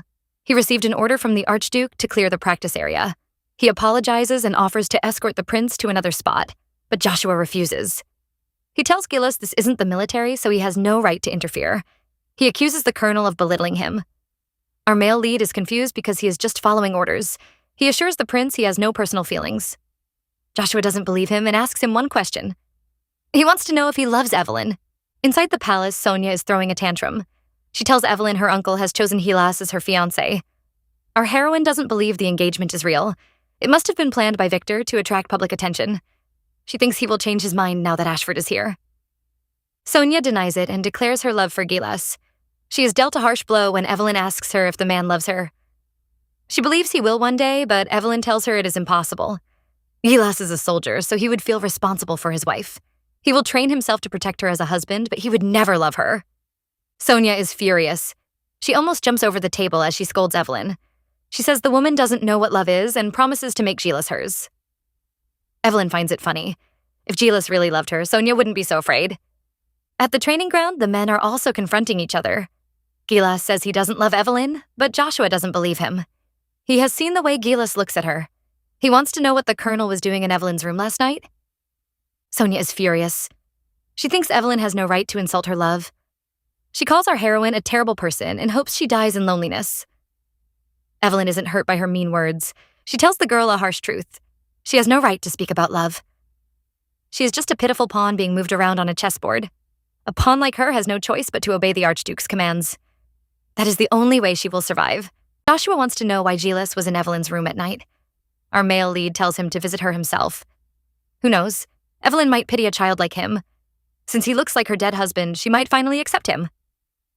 Evelyn tells Sonia to keep begging for love. Someone might take pity on a beggar like her one day and show her some affection. Sonia loses her mind. She grabs her cup and pours the tea on Evelyn. She warns her to shut up and calls her a devilish witch. Meanwhile, Joshua throws a sword at Gillis and challenges him to a duel. At this moment, our couple really seem like devils. Ashford is panicking. He rushes to find Victor and begs him to go to the drawing room. Right now, Evelyn is beating his cousin up. Over at Gillis' side, the crown prince challenges him to a duel. He orders Max and Derek to be the judges. Our male lead is ready to battle and tells Joshua to pick his sword. The prince adds a rule. This is going to be a death match. The duel won't end until one of them surrenders or dies. Max is terrified and begs Derek to stop the duel, but the soldier refuses to interfere. Since both men have agreed, he can't stop them. The truth is, Derek is actually afraid. The colonel looks so scary right now. If he interferes, he would be the one killed. Evelyn is also having her duel. She makes Sonia kneel and drags the girl's hair. The lady is furious. She believes her uncle will avenge her and calls Evelyn a demon. Well, our girl rewards her with a cute slap. She thinks Sonia is rude and stupid. She wants the girl to repeat the mean words she said. Sonia calls her a witch and says she will burn in hell. Evelyn rewards her with another slap. She mocks Sonia's love and thinks it is worthless and foolish. She is suffering and crying, yet her love cannot save her. Sonia refuses to defend her love. She would rather speak to a wall than explain her love to a witch like Evelyn who knows nothing about it. She boldly says the duchess cannot break her. Our heroine is amused. She tells Sonia her love makes her ugly. Joshua and Gillis begin their duel. Max expects the match to end quickly and is surprised to see his friend holding on. He thinks it must be a miracle. Derek isn't pleased because the fight is taking too long. Max thinks the colonel is playing around with Joshua, which is why the match hasn't ended. But Derek doesn't think so. The colonel looks really serious. Just then, Gillis almost hits the boy. He praises his skill and gives him some advice. His words make Joshua annoyed, and he attacks the colonel again. Victor arrives, and he is surprised to see this mess. Sonia is relieved to see him and begs him to help her. He scolds Evelyn for fighting over a small argument. The Duchess insists this is a serious issue. The king has appointed her Duchess of Winter, yet a count's daughter dares to challenge her. She says the girl has disturbed the noble status. Since Victor failed to teach his cousin, she disciplined the girl for him. But the beating wasn't enough, and she demands an apology from Sonia. Gillis and Joshua are still fighting. This time, our male lead punches the boy's face. He mocks Joshua for being weak. Since he has decided to kill him, he must face the consequences. Victor tries to laugh it off. He says the title was just a verbal announcement from the king, and she isn't a duchess yet. Our heroine tells him he is treating the king's order as a joke and accuses him of treason. Victor is furious. He rushes over to Evelyn and raises his hand to hit her. But the duchess isn't afraid. The man gives up and places a flower on her. He agrees to apologize and calls Sonia over. The girl doesn't want to, but Victor looks so scary. She can't refuse. Joshua isn't winning, so he tries to distract the colonel. He calls him a lowborn with no honor. Such words can't affect Gillis. He even agrees with the prince. Because he has no honor, he has managed to survive for many years. Joshua's plan works, and he knocks Gillis's sword off. He is excited and tells the colonel to prepare his last words, but the man isn't scared. He even smiles. Sonia bows before Evelyn and begs for her forgiveness. Our heroine pretends to be very forgiving, but she still calls the girl uneducated and unmannered. She warns her to learn from today's lesson and change her behavior. She throws the flower back at Victor and leaves happily. The Archduke is furious. Sonia feels guilty and apologizes to him. He comforts her and promises to repay this humiliation tenfold. Evelyn is annoyed because her clothes are a mess. She doesn't get a chance to rest as Max rushes over. He begs her to head over to the training ground and stop the men's duel. Joshua has knocked Elis's sword off and is about to stab him. Evelyn arrives and she orders them to stop. She scolds the men for playing around. Gillis is smart and keeps silent, but Joshua tries to defend himself. Well, Evelyn corrects him with a slap. She isn't happy because Joshua was too reckless. The boy feels wronged since he was just trying to defend her. He couldn't watch the woman he loves be insulted. But that is what Evelyn wants him to do. Instead, he lost his temper over a simple insult and allowed Gillis to provoke him. He even fought even though he knew he wouldn't win. Joshua is annoyed by those words and says he would have won if she hadn't stopped him. She explains what would have happened. The rumors about the duel would have spread before the meeting. Since the church dislikes duels, they would have withdrawn their support for him. Well, the prince clearly didn't think that far. Evelyn tells him he would have fallen into a trap just because of an insult. Joshua finally understands and drops his sword. He apologizes and promises to reflect on himself. But before he leaves, he warns Evelyn to stop trying to control his emotions. Gillis also apologizes, but Evelyn isn't as gentle with him. She thinks he purposely provoked Joshua into a duel, but would pretend to lose because of his injuries. He designed this trap so the prince would be disliked and lose his supporters. She wonders if he is really willing to sacrifice himself just for the Archduke.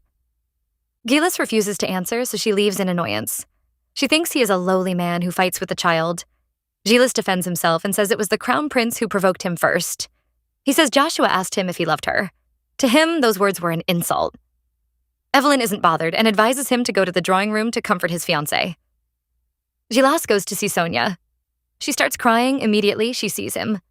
She hugs him and complains about Evelyn. The Duchess had tried to force her to marry Ashford, but she refused because of her love for him. Gillis doesn't care about her confession and wants to know where Ashford is. As soon as he gets the location, he tells Derek to accompany Sonia and leaves. The girl starts complaining again until Derek promises her the colonel will return. She is happy and starts planning their dinner. She wants to know what Gillis likes. Meanwhile, the man is thinking of Evelyn. He remembers her asking him to chase Ashford and wonders what she is planning. A few days pass and it is finally time for the triumvirate meeting. The citizens, the church, and the nobles have arrived. The meeting begins and Victor announces the king's decision to make Evelyn a duchess and the chairwoman of the council. The men refuse to accept this. They start murmuring and complaining. Some even accuse her of trying to seduce the crown prince. They believe she is supporting him so she can become his queen. Evelyn knows what they are discussing and makes another announcement. She says her authority is only valid under the current king. Once Joshua claims the throne, she will abandon the title and donate all her assets to the people and the church. She is even willing to return to the monastery. The council is shocked to hear this. Evelyn is convinced she has won their support. The nobles and the church will have to support the crown prince if they want her wealth. Victor praises her and says her decision has moved him. He also makes an announcement. From now on, he will stop fighting for the throne. Everyone is shocked, except the soldiers. Victor mocks Evelyn and asks her to fake a smile. Victor makes an announcement and declares he is giving up on the throne. Our heroine isn't happy. She doesn't believe Victor will really step down. Joshua is also shocked and questions Victor's motives. The Archduke claims he is trying to bring peace. Only a legitimate child should take the throne. Evelyn isn't convinced. She is sure the man is planning something. He proves her right when he says he has another announcement. He wants to create a citizens' council. Evelyn knows what Victor is planning. The citizens' council allows the people to express their thoughts about the government. They control the public opinion and can even control the government itself. Evelyn believes Victor is trying to weaken the royal family's power. She immediately disagrees. She tells him there is a process to follow since the members must all be educated. He accuses her of looking down on the citizens and favoring the nobles. He makes a speech and tells the people it is time for a change. He says other countries have abandoned the royal rule and are progressing faster. He accuses Evelyn of being a coward who clings to old rules. He tells the people a new era is coming. They will be left behind if they continue to rely on the royal family. It is time for them to change and create a new country. He claims the new era begins with the citizens and encourages them to support the Citizens' Council. The people are moved and cheer for him, but Evelyn isn't deceived. She believes he is trying to weaken the royal family. He denies and says the royal authority will become stronger if they listen to the citizens' opinions. He is ready to become the bridge between the royals and the people. His wish is to create a fair country. Evelyn is annoyed because she knows he is pretending, but the citizens will see him as a hero who is willing to abandon the throne for the people's sake. Victor is also feeling proud. He waits for Evelyn to submit and accept her defeat. He is ready to give her an empty throne and let her live a life beneath him. But our heroine is smart. She has noticed Victor's plan. What he really wants is military rule.